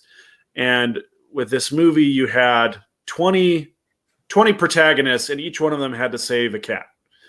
And so it took a long time. Wait, a literal cat? It's just an idea, like when Mr. Incredible stops his car to get the cat out of the tree. Oh, like I understand what you're saying. When the guy's carrying Granny, Yeah, like, exactly. taking her to the store or whatever it was. Or Exactly. jump starting a car, which they jump started that car several times. That guy needs to get a new battery. That's what they said in the show. They did mention that. So you're speaking of saving the cat as far as kind of a metaphor for all these different tasks that they were doing. Well, there's a book called Save the Cat, and it tells you how to write a screenplay, and they break it down in beats, and each beat has a name, and that beat where you're establishing the protagonist as a likable, heroic type person is called Save the Cat. And okay, I understand. And so at the beginning of every movie, you have the hero does something mildly heroic where he saves, quote unquote, saves a cat. And so I was just like, okay, yeah, we get it. All of these students are really good people. They're really great kids. We could kind of do this in a montage rather than drawing this out quite so much. Right. But I think they were trying to introduce the characters in a way for people like Lance and Max who didn't have any previous experience with the character. And I feel like they did that pretty well, actually. And that's why I thought it was just long. It was just long-winded. It was, but I felt like this conversation was going to be really fun because of that. Because you have Sam, who's watched all the anime, and potentially you've even read the manga. Like, you're familiar with these characters. Yes. Lance and I are not. Right. And so me going in, I enjoyed all that. Like, there was some exposition. It introduced me to the characters. It made me feel like, oh, even though I haven't seen everything else, I feel like I have a little bit of a grasp on each of these characters. Oh, yeah. I could tell that Deku was the main character and that it was his story mostly. And I very much enjoyed that. And it reminded me of my days watching Dragon Ball Z. And I think that's why I liked those peaceful moments so much. I love Dragon Ball Z. It's a series I've always enjoyed and I rewatch at times. There's a lot of peaceful moments in that show. Sometimes I think too many. But there's a lot of those like peaceful anime tropes that go on. And because I haven't watched any other anime except for Dragon Ball Z, really, it was kind of fun to watch an anime and be like, oh, wow, that's not just a Dragon Ball Z trope, but that's an anime trope. And it reminded me how much I enjoy the genre. I don't watch anime, like I said, but it made me want to watch anime more because it reminded me of what I enjoy about it. And some of those peaceful moments near the beginning were my favorite of the entire movie. Yeah, I think. Go ahead. I think what they were trying to do is help you understand that these characters inhabit a world very much like your own, and that it helps you understand that the stakes are real. And so while I did find it dragging on a little bit, I do understand why they did it. It's to establish the characters and also to establish that the world that they inhabit is our world. I don't feel like. I also feel like the very slow pace was a good contrast to the very high intensity action that took place later on in the movie. It maybe lingered there 3 or 4, maybe 5 minutes longer than it needed to, but it was a good time, and it was a good contrast to the very high intensity, high paced action that took place. Because once it picked up, was awesome. Like I was on the edge of my seat once they got in that, especially the main fight at the end, when the kids were like in immediate danger and everything like that. Like I got really excited in that part. The one thing I had a hard time understanding was what some of the powers of these kids were supposed to be. One is essentially a toilet paper dispenser. Yeah, he shoots. I didn't understand. He shoots tape out. It's tape out of his elbows. Yeah, yeah. I'm like, wait a minute, what? Like, but in the beginning of the movie, he like makes a sign, like with the tape out of his elbow. So I had a hard time following. And then the other guy, I thought had like 6 arms. Yeah, but they're not arms. They're like he can he can reproduce. He can reproduce multiple body parts. So. He can have multiple arms. Sometimes you saw in the movie that instead of hands, he would have eyeballs on the end of his arms. Ears. Yeah, he just could he makes multiple copies of his body parts. Yeah, so he confused me a little bit. And then the bird. Is the bird kind of like Raven in Teen Titans? Is that similar? Oh, Hawks. Yeah. Hawks. Hawks is kind of a new character in the anime, but he's more established in the manga. Hawks is kind of like an angel type character from the X-Men. He can fly using those wings, but he also has like a psychic control over the feathers.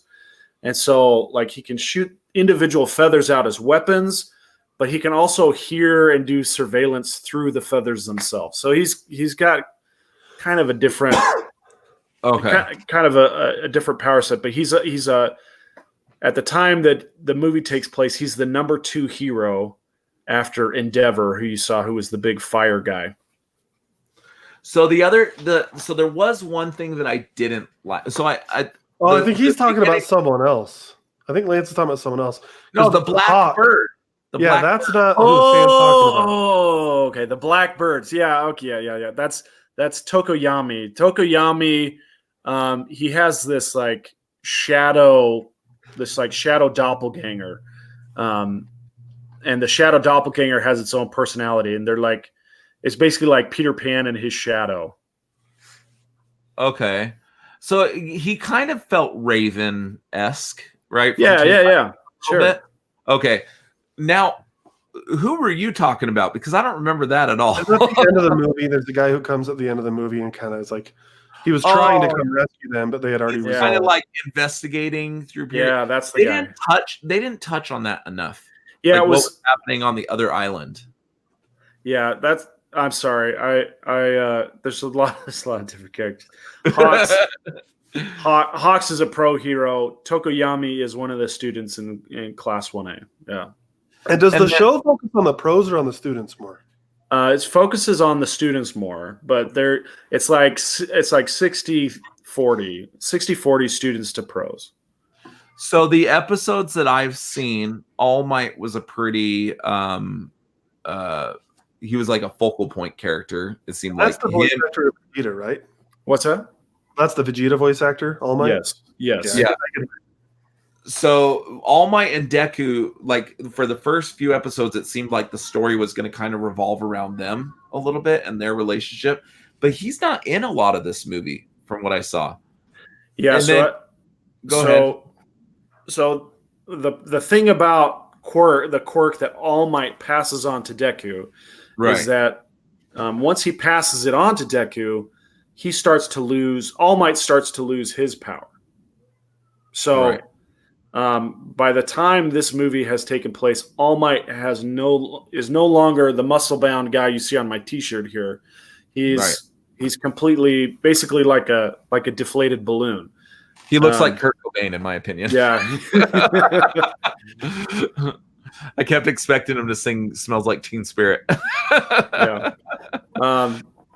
So really, Deku is basically at the point that this movie is supposed to take place. Deku is trying to come into his own with All Might's ability, which is called All for One, or One for All. One for All. I'm sorry. All for One is the name of the bad guy. That's the name of that quirk, right? The name of the quirk is One for All. Yeah. Right. So I like the movie. I especially like the end. The beginning I felt was a little bit slow for somebody that doesn't have a lot of knowledge about what happened before. It just felt like they were going on and on about the saving the cats and the granny and the starting the cars, and like I could have done with maybe half of that. Yeah. The thing that bothered me the most is a couple times in the show or in the movie, they did things that like were kind of unnecessary. Like for instance, maybe you guys can understand what I'm saying once I give you the we're going full spoiler, by the way. I don't know if we said that, but we haven't really gotten into spoilers. We haven't gotten into spoilers, but if you're gonna do spoilers, why don't you put it up on the on the So I'm really bad tag. with spoilers, so I never know what's considered a spoiler and what isn't. So because I always feel like we talked about a bit of the end of the movie, so I didn't know if we were going to piss some people off. We didn't dive into the spoilers much. We just mentioned that a character shows up. So in this movie, there's a scene. So Nine, who's the main bad guy, right? His name is Nine, right? Yes. He's stealing quirks from all these different people, right? Right. So he's kind of like a guinea pig for some lab somewhere. And he's stealing quirks, but the quirks are making his body like deteriorate. Yes. I can't speak, man. And then they go to this town, and he finds this guy that has the cell regeneration quirk, and he steals the cell regeneration. You're like, oh crap, something's about to go down, right? Yep. And he's like, oh damn, it doesn't work with B positive blood. I'm like, are you? I didn't like that at all. Like, I didn't feel like they needed to even add the guy that he stole that from there in the first place. Why not just make it to where he's just going after the kids the whole time?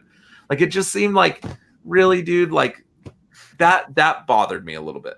Like that little plot piece. I like that. I felt like it was unneeded. Yeah, I'm gonna side with Max on this one because, again, they're trying to show you that these people inhabit the same world that you live in, and so they're going after people who are well known or at least more easily found, and of course, if you knew that somebody had this cell activation quirk, you'd go after them. You'd go after the closer one, right? And so these people are located in the city. This guy happens to be driving through the city. They find him. They use his quirk. They find out it's not good enough. And so that's when they decide they have to go to the island to find the kid. And it's just a matter of trying to make the motivation for being on the island as real as it can possibly be. I would have preferred that if they did it in a way like not do the blood thing, because I felt like it wasn't pre-established, the blood thing. You know what I mean? Like, I felt like they didn't set it up at all. It just came out of left field.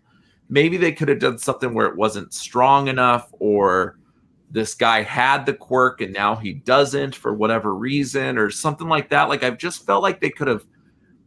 And they could have used the father to point to the child. This is why I was excited for this conversation. Yeah. And maybe it's just anime. Maybe I don't get anime. That's what I was going to say. Sam watches a ton of anime. I've watched a bit just with Dragon Ball Z. To me, that was very anime. Like, they're constantly introducing something new that you didn't know about. Like, you're watching Dragon Ball Z, and all of a sudden they're like, he's got a power level of 9,000. And you're like, what are power levels? What's going on? Like, it was kind of a newer concept, but they're constantly introducing these things. So that, to me, didn't feel weird at all. That felt very anime, and I loved it because it reminded me of the time of Dragon Ball Z. For sure. It bothered me a little. It was a bit eye-rolling for me. I feel like, throughout the movie, he starts talking about, I'm only using 20%, or I can only use 60%. I didn't quite understand that part. And then at the end, he's suddenly able to use 100%. Like, I didn't understand that. Couldn't they have used something like that to explain why the father didn't work? It's the same idea. You're griping about the same thing. Now, if you noticed, when he used 100% of his power, he broke his arm. Right? His arm, he could only use 100% one time before his arm or his legs would break. Is that why his arms are brown? Yes, that's why they turned red and brown, because they were broken and he couldn't use it anymore. So he got to do 4 shots at 100%, and then his arms and legs were broken, so he couldn't use them anymore. Okay. So he uses 20% because that's the most his body can handle without breaking. So I where think did the 60% come in? I don't think 60% was ever a thing. They never was said always 60%. He said 60% at the beginning of the movie. He said 20. He said 8%, and then he went to 20%. He never said 60%. And then at the end, he went 100%. Now I want to explain just one thing about anime movies that run alongside series that are not part of like the series storyline. The whole purpose of this movie is wish fulfillment. Now, the people who watch the series regularly always have these what if questions. And with the first anime movie that came out for My Hero Academia, which is called Two Heroes, the wish fulfillment was, what if Deku and All Might were able to fight 100% side by side? And so the whole movie is to set up that moment when Deku and All Might fight at 100% power side by side. And it's fantastic. Well, because they had already did that wish in the first movie, now the next wish is, what if Deku, and I don't know if you picked up on this, but Deku and Bakugo have been rivals basically their whole lives. Right. I knew that because they get in a fight in like the first episode or second episode, or after he gets one for all, he gets in a fight with like at the school or something like that, and he beats them. They fight all the time. Yeah. And they're rivals. But Bakugo and Deku very much gave me Vegeta and Goku vibes. Yeah, exactly. It's exactly the same feeling. Same energy. And so the wish list they're trying to check off there is, what if Bakugo and Deku were both fighting side by side at 100%? What would that look like? And what if Bakugo had the same power as Deku? And so it's like putting all the puzzle pieces. How would we set up that fight? What does it look like? And that's what this movie was meant to deliver. And I think as far as that wish was concerned, it did deliver. It kind of the lead up to it, and then the cleaning up so that they can put things back the way they were before the movie took place was a little, it was a little ham-handed, but it filled the need of that what if and that wish list.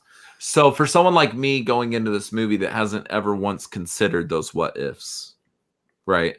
Right. It does nothing for me. It's just I saw some cool action scenes. Yeah, you're going to go in there and you're going to see animation at a level that they probably don't have the budget for in the series.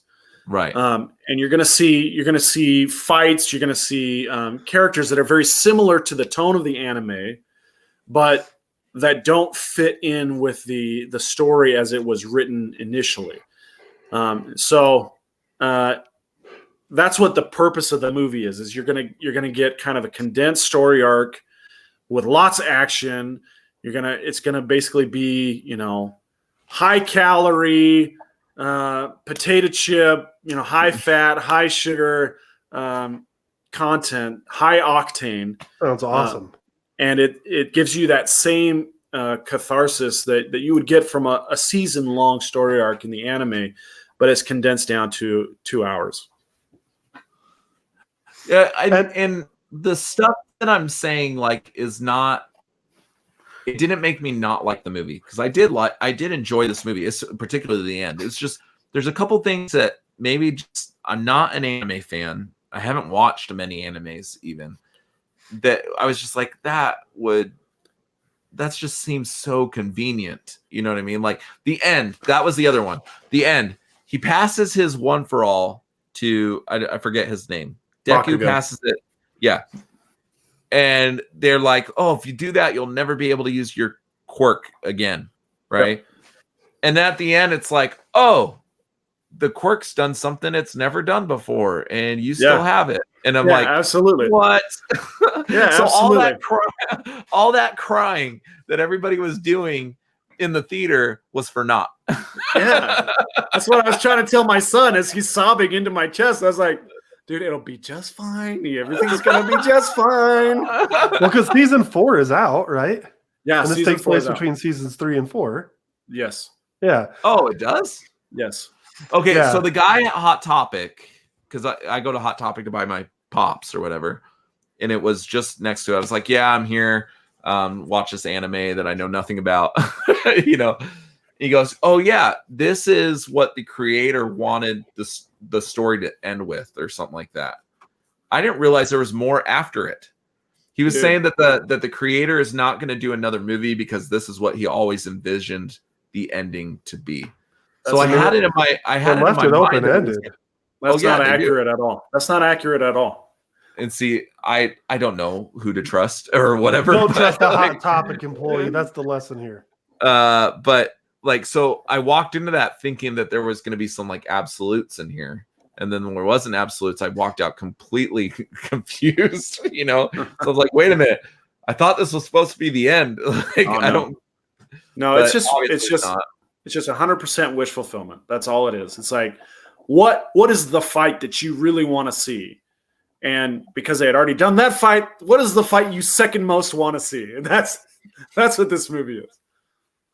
It's like The Simpsons was kind of like that. Like, what if The Simpsons leave Springfield, and what if they are able to not be beholden to TV roles and all this? The Simpsons movie was kind of a wish fulfillment movie. Yeah, exactly. That's exactly what I understand that. I understand that concept. I understand that. Or the Avengers is kind of a wish fulfillment type movie, like getting all these characters into one movie. And I mean, absolutely. I mean, purpose than that, but if you think about, what if Thor and Captain America and Iron Man all faced off, who would win? And that's the first fight scene in the Avengers, right? Is Thor versus Captain America versus Iron Man, and they're all three of them vying for supremacy, and you get to see which one would come out on top. And every team up movie has to start that way, where the heroes are fighting against each other, and you get to see who would win, but it kind of ends in a draw, and then they team up in the end to take on the villain. That's just kind of for the greater good or whatever. Yeah, it's just the way that those team up movies go. But yeah, this is exactly what this movie is about. It's about wish fulfillment. All those little details that you're griping about, they're just to make it seem plausible that this thing would happen.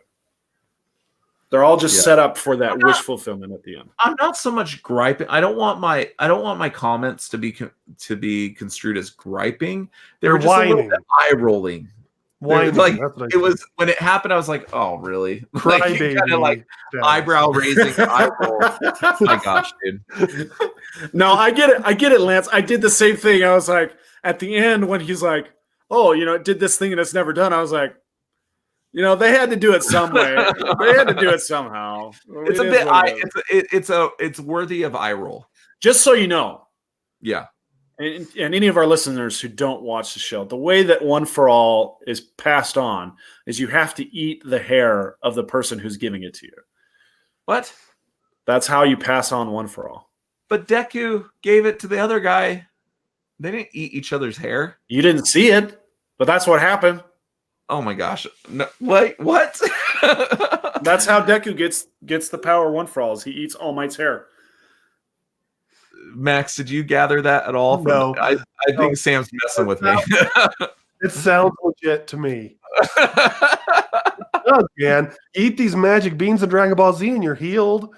I don't know. But All Might, every time I've seen All Might, he still has a full head of hair.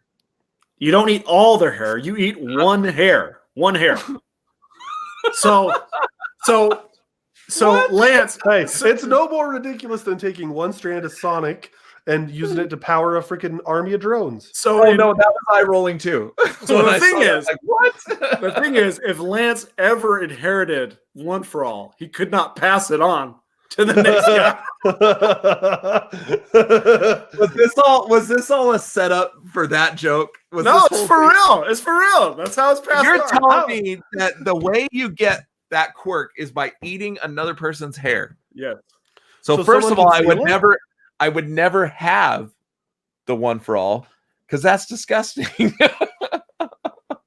So I don't even let my wife drink out of my drink. Like I can't eat somebody's hair. If someone wanted to get it, if someone wanted to get One for All, they could just pluck one of Deku's hairs and eat it? Or does he have to willingly? They haven't addressed that. I think if whoever plucks a hair off his head and eats it, they've got One for All. So which is why they try to keep the fact that it's passable to that it's transferable. They try to keep that under wraps. They try to keep that pretty close to their chest in the series. Yeah. But in the series, Bakugo finds out that you're able to pass it on. But they do a good job of keeping the manner that it's passed on secret from Bakugo. So when I was watching this movie, I got the impression that the All for One or One for All, what's it called? One for All is the quirk. All for One is like the main villain of the series. Okay. Let's see. I already lost it. Which one's the One for quirk? All. One for All. One for All. One for All. My gosh. Okay. So One for All, it made it seem like it had like its own, like, how do you say? Its own personality, its own will. Yeah. Yeah. Like, because the end of the movie, they said, oh, it's never done this before. And it stayed with Deku. So it makes it seem like it has its own Wasn't it agenda almost. Wasn't it because Bakugo, or did I say that right? Bakugo passed out before it was fully transferred. Is that what they tried to say? But it shows all these people, like it was showing the one for all, and then it shows all these people that had the one for all afterwards, and it made it seem like, okay, you know how in the Lion King when the lion dies and it kind of like gets absorbed into the thing and it follows the future king, and you know what I'm saying? Yeah. No, like, yeah. It made it seem like that, like it was its own entity. Yeah, I get what you're saying. And the thing is that one for all it's kind of passing the consciousness, like a fragment of those people's consciousness into the next person. So yeah, you're right. It's more. Jay, dude. I know. It's freaking Wait, Lance's beard hair, Jay says. Yeah, so it is kind of like that, but it's probably more so. It's not one personality; it's a collective. Okay. And it hasn't gotten to the point where it's explaining that in the anime yet. But for the manga readers, they're well aware that there's more than just a strength quirk involved in One for All. There's actually quite a few different quirks involved in it. It reminds me of the Black Panther flower, because doesn't the Black Panther flower have that same? I don't know about that. When he eats the Black Panther, he goes into this world and he talks to the father and stuff like that, and it makes it seem like they're all like living within this. Oh power. yeah, they're like the spirit realm. Yeah. All right, I wanted to ask you guys this: did you get a Helm's Deep vibe from the final battle? No. Helm's Deep from Lord of the Rings: Two Towers. That little island fortress where they're all holed up.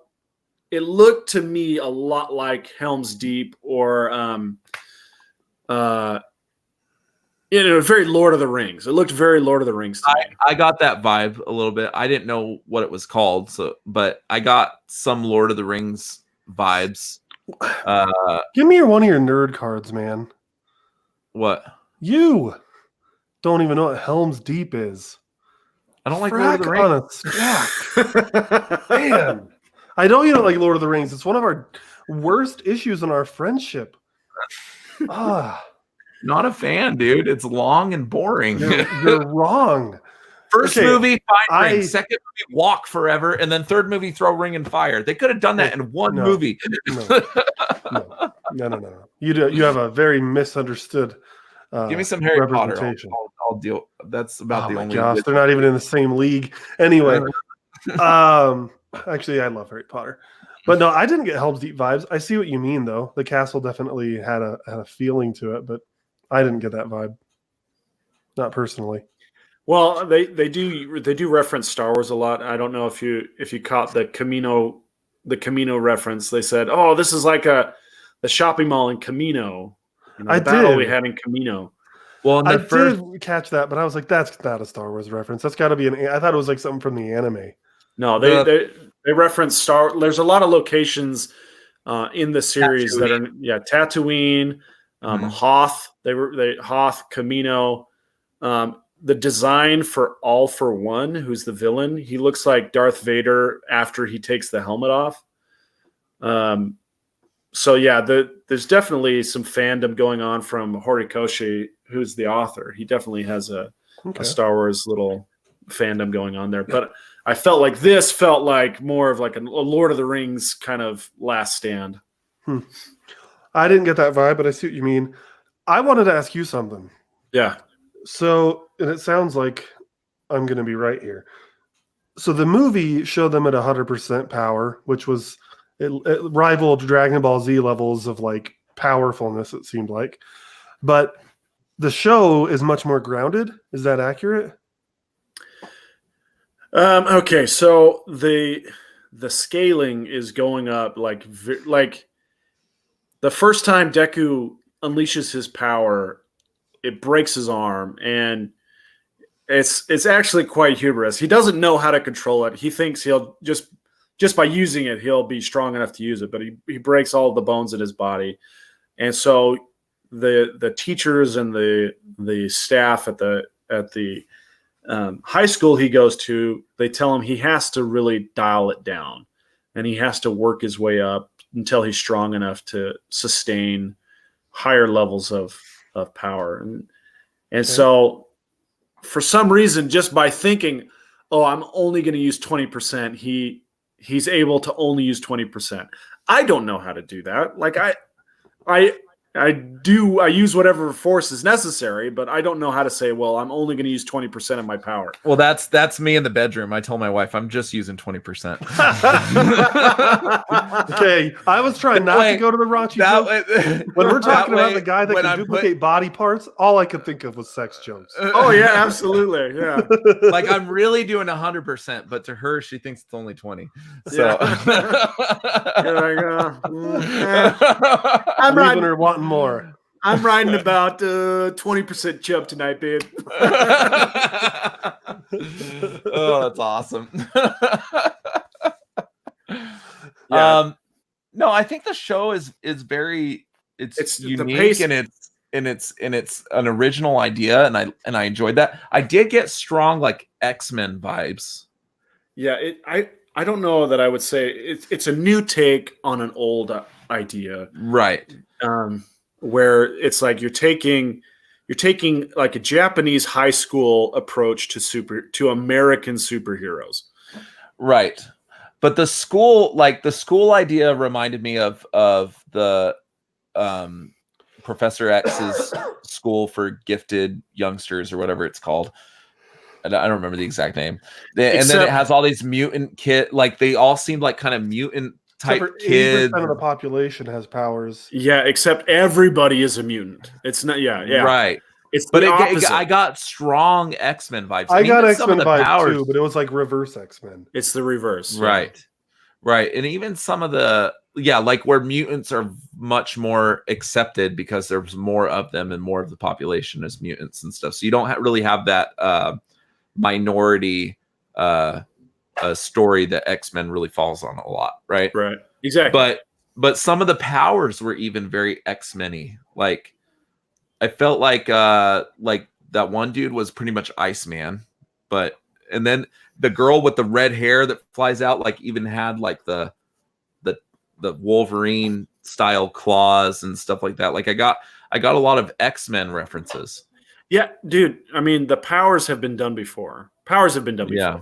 It's just you're just reskinning the powers, but you're not seeing anything new. It's just the take. It's the approach to the same idea, and I always look at these like adolescent superpowers as like a metaphor for puberty and human development. It's like, well, I suddenly have all this strength. I suddenly have all these strength. For men it's strength, for women I suddenly have all this sex appeal. So it's just like it's a metaphor for growing up and kind of the awkwardness of growing up. Speaking of sex appeal, what the heck is going on with these teenage girls that are wearing nothing but basically boobs?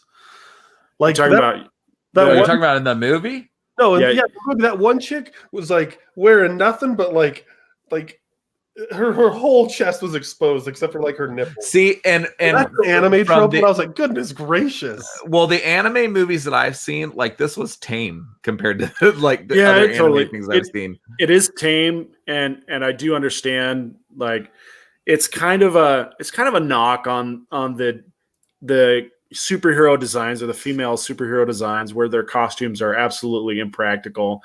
And they're really just meant for sex appeal. They're not meant to be protective or anything. But that particular girl, her quirk requires her to have exposed skin because she's like a human manufacturing plant. So she can manufacture things through her skin and through the fat cells in her body. So that's why she's showing a lot of skin, is because she can take things out of it. That character, now that we brought up that character, it just reminded me of something else. I'm watching this movie and there's a scene where they're watching Nine from a cliff, right? Her and was it the Sparkles guy? Like, yeah, the guy that was very much gay. Like his name's Aoyama, and he shoots a laser out of his belly.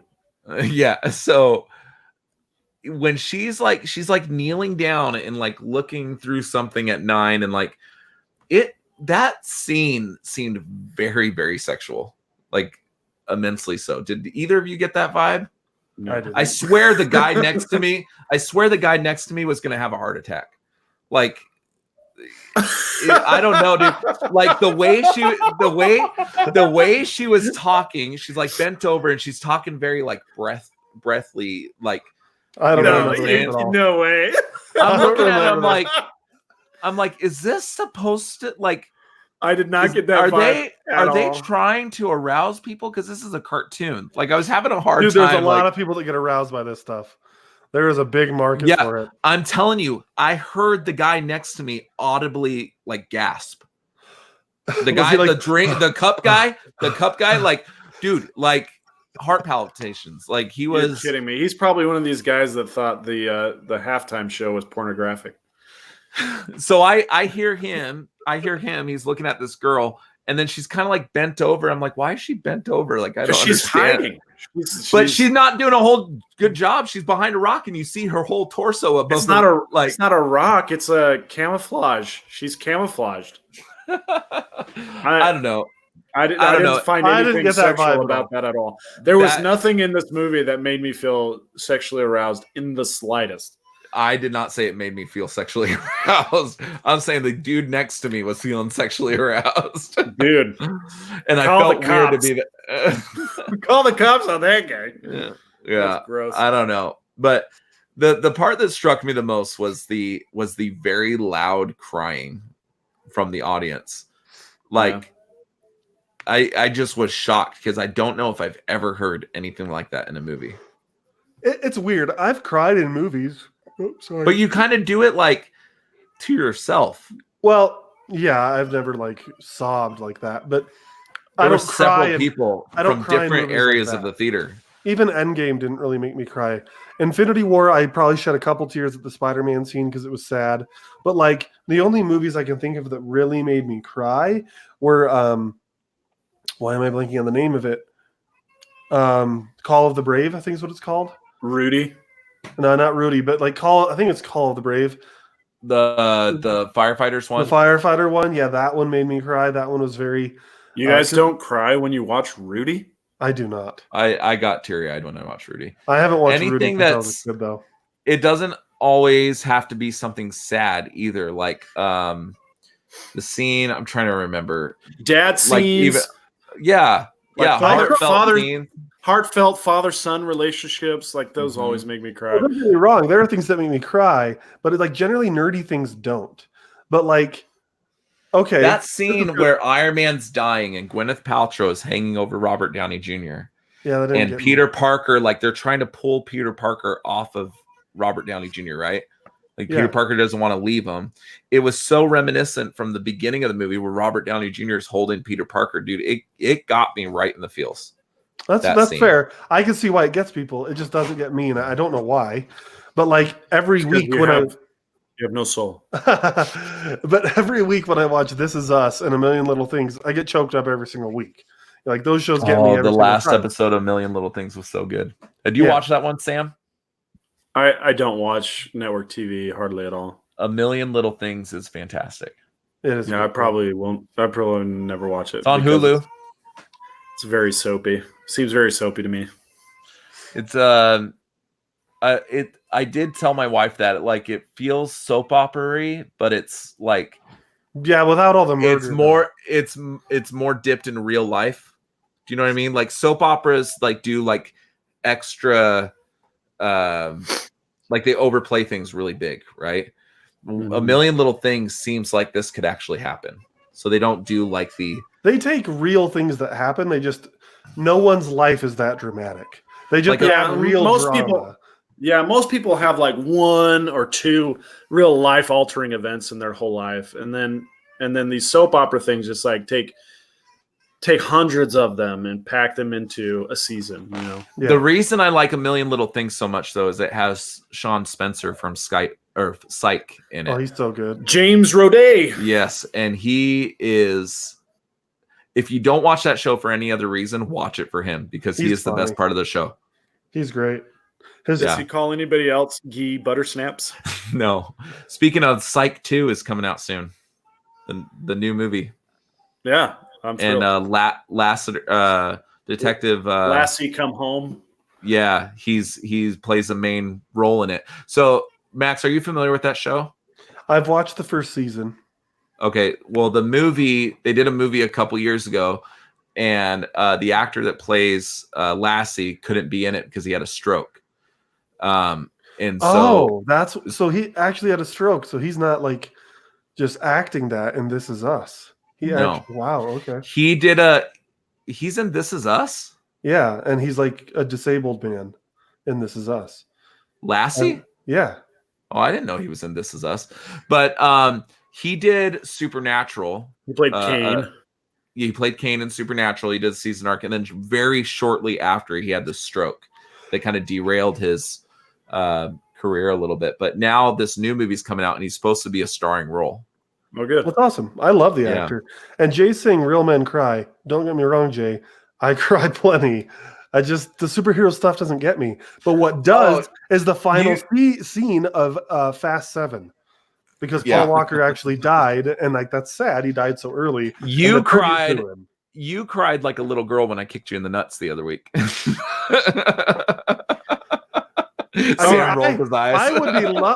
would love if that were true, because that would have meant you were up here in Colorado Springs. All right, let's get back to the movie. Yes, let's get back to My Hero Academia: Heroes Rising.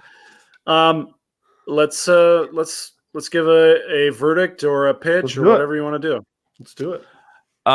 So I would definitely recommend this movie to anyone that has always had kind of an interest in anime, but it's not really into anime. Like, I think it's a very good, it's a gateway into it, because I don't feel like it's as ridiculous as some of the other animes I've seen, but it still has a lot of the things that we love about superhero movies in it. If I had to give this movie a rating, I think I would give it 3 cushions out of 5. I think that's an appropriate rating, just because I don't have the emotional attachment to those characters. I think if I did, I'd probably give it a better rating.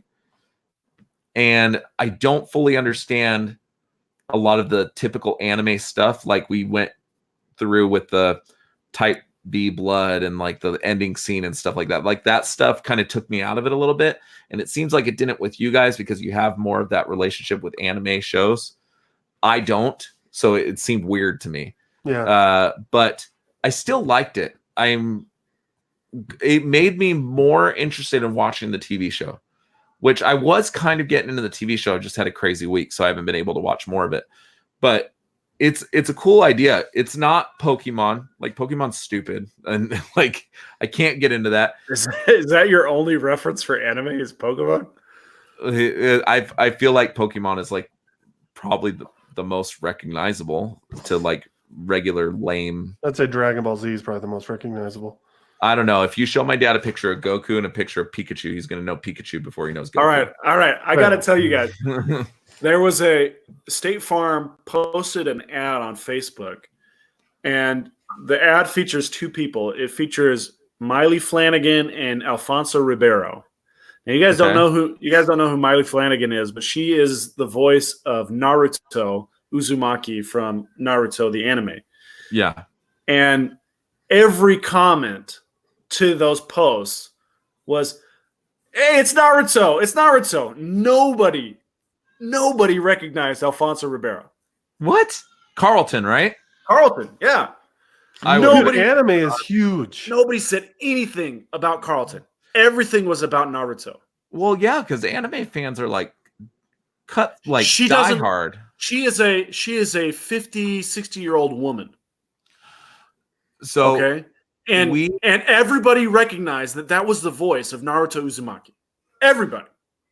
So we went to Game On Expo, and the voice of the woman who does the voice of Misty from Pokemon. Okay. Yep, she was every single one of these panels at Game On Expo were pretty much empty. She had the larger room, so it could have been construed as empty, but I would say it was the most visited panel at that event. Like, people and people were hanging on every single word that you were with me. We sat right next to each other, right, Dude, Sam? we went together.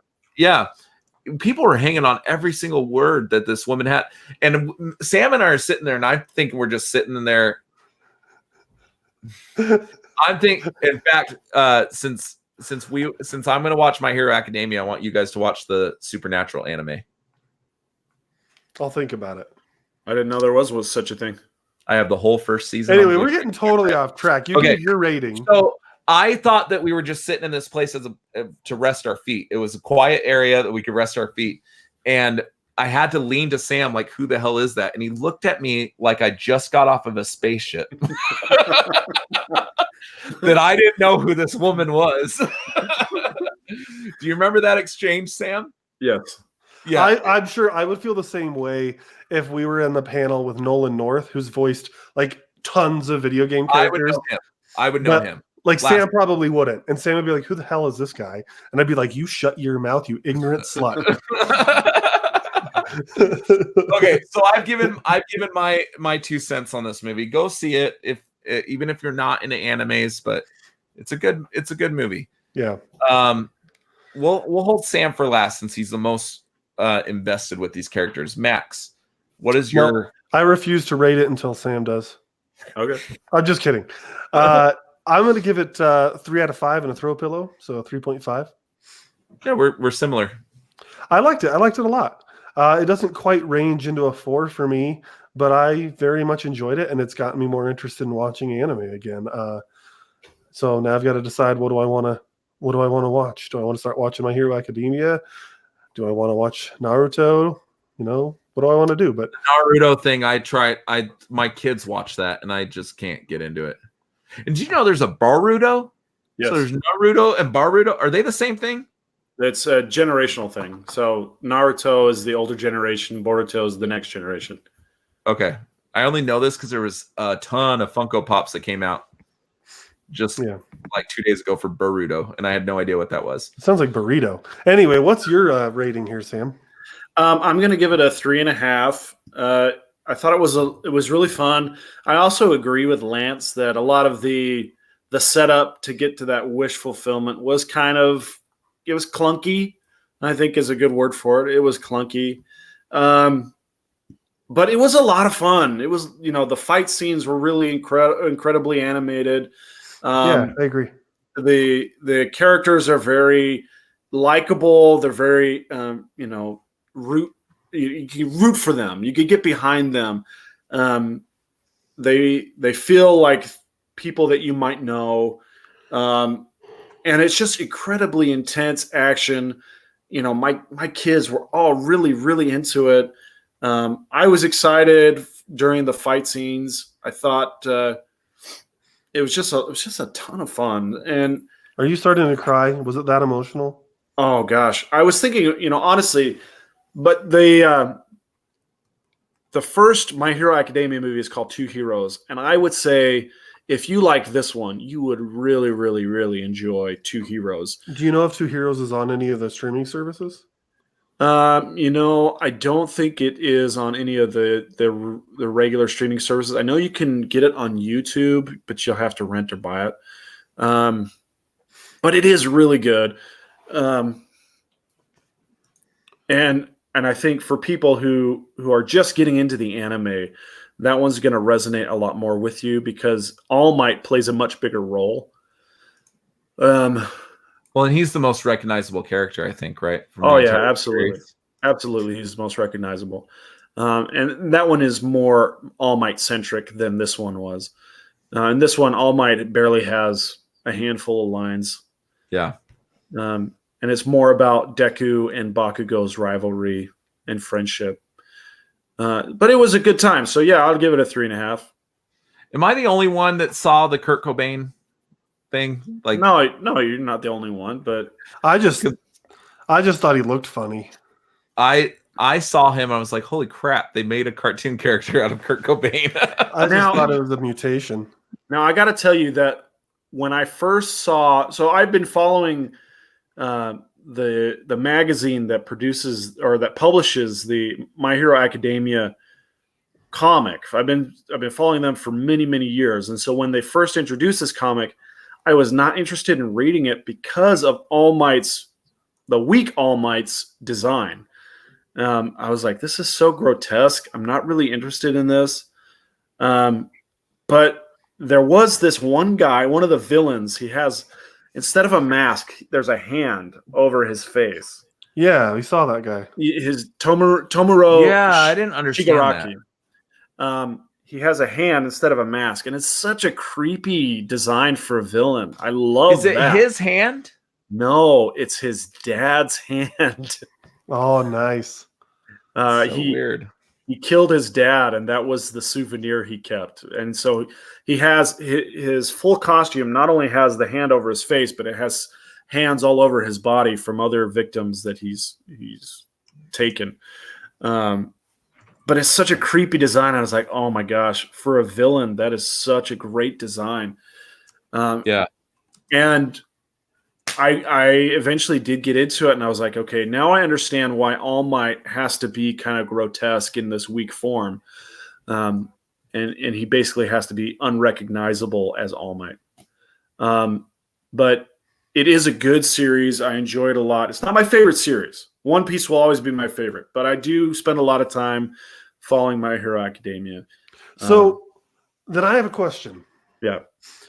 Because I am interested in starting to watch another anime because it's been a while for me. And I just went to Hulu to see if maybe Two Heroes was on there, and it's not. The show is on there. But then I also saw One Punch Man and Attack on Titan. Uh-huh. So if it was between My Hero Academia, One Punch Man, or Attack on Titan, what should I watch? So I would say if you're starting to get your feet wet, you want to do one that's short enough that you can finish in like a weekend. Mm-hmm. First season of One Punch Man is 12 episodes, and it gives you a nice kind of story arc. There's more story after that, but it kind of wraps things up pretty nicely in the first season of One Punch Man. There is a second season available. So there's a total of 24 episodes. Yeah. The second season leaves more of a cliffhanger. So I would say start with One Punch Man. Attack on Titan is pretty deep. It's like getting invested into something like Walking Dead. Really? It's basically a Walking Dead, but instead of regular zombies, the zombies are giants. Okay. Oh, interesting. Follow-up question then, because I think I will start watching One Punch Man. I've got other reasons to do that, such as my coworker dressed her son as One Punch Man for like a con, and now that we're having a boy, we just found out, she gave us the costume, and so it's like, well, now I want to familiarize myself with the character so that when I dress my son as it, I like know what I'm doing. And I know the character, because I think that's a perfect baby costume, bald headed baby. No, that's great. Oh, for sure. But you know, the reason I want to see it is because that YouTube video of that guy. Oh, dude, that's hilarious. That's hilarious. You know that's all skit, right? Oh, it's yeah. None of that's real. Okay. Oh, I know. Right. But I do have a second question. This one's for you, Lance, because you've been watching on Hulu. If I choose to watch dubbed, which is what I prefer, when a new episode pops up, will it go to the next dubbed episode, or is it going to go to the Because I know it's got like a dub and a sub, dub and a sub, dub and a sub. So I selected subbed, and when the episode ends, it goes to the next episode. So I selected dubbed, and then it goes to the next dubbed episode. Okay, cool. So Funimation is doing the dubbing for My Hero Academia, and they are actually doing a really good job of keeping up with the release of the Japanese one, because the release schedule is more like an American release schedule than a typical Japanese release schedule. Typically, the Japanese animes, they just go every week. There's a new episode, and they don't take breaks. But My Hero Academia is doing more of a traditional American schedule where they'll do like 6 months between seasons, and that helps keep the pace and the quality at a really high level. But Funimation is doing a really good job keeping up with the dub. So I think you'd be fine following the dub, and you don't need to worry about dub versus sub. I do a really good job because I've seen some that are bad. Like some dubs that are really bad. And I feel like the whoever the Funimation or whatever for this, I think they do a really good job. Yeah, they do a good job. Final question before we close up. Did you watch dubbed or subbed? I went and saw dubbed. My kids, I took my boys with me, and they could. 4-year-old kid can't read. 4-year-old can't read the subs. He would be totally disinterested if it was a sub. Yeah, I also watched dubbed. What about you, Lance? I watched dubbed. Cool. I'm too lazy to sit there and read a whole movie. Like that's one of the reasons why if you guys didn't push me into seeing Parasite, I probably would have never watched it. I'm glad I did, but I much prefer dubbed because I'm the kind I have severe ADHD, and sometimes I'm not always looking at the screen.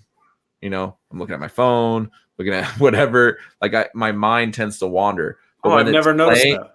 Shut up, dude. When it's playing and I can listen, I can stay much more in tune with the Parasite was hard. I had to like every 30 minutes I shut it off and then would come back to it, and then I watched it in like 30-minute pieces. So but all right, should we close it up for tonight? Yeah, let's close it up. So thank you both for coming on tonight, even though you kind of had to, so whatever, but always a pleasure.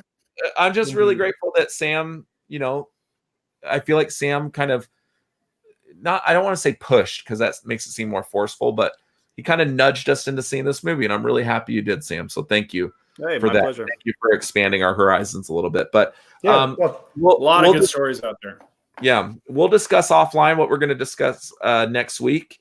But as always, it's been a pleasure for everybody that's listening and everybody that's listening on Monday. Thank you for being a part of the Cruncher Nation, I guess you could call it. But Crunch Nation. Yeah. Thank you so much. And if you're at WonderCon, come say hi to us and check us out on Facebook, Twitter, YouTube, Instagram, all the grams and the twits. So just check us out. All the Twitters. And keep on geeking on.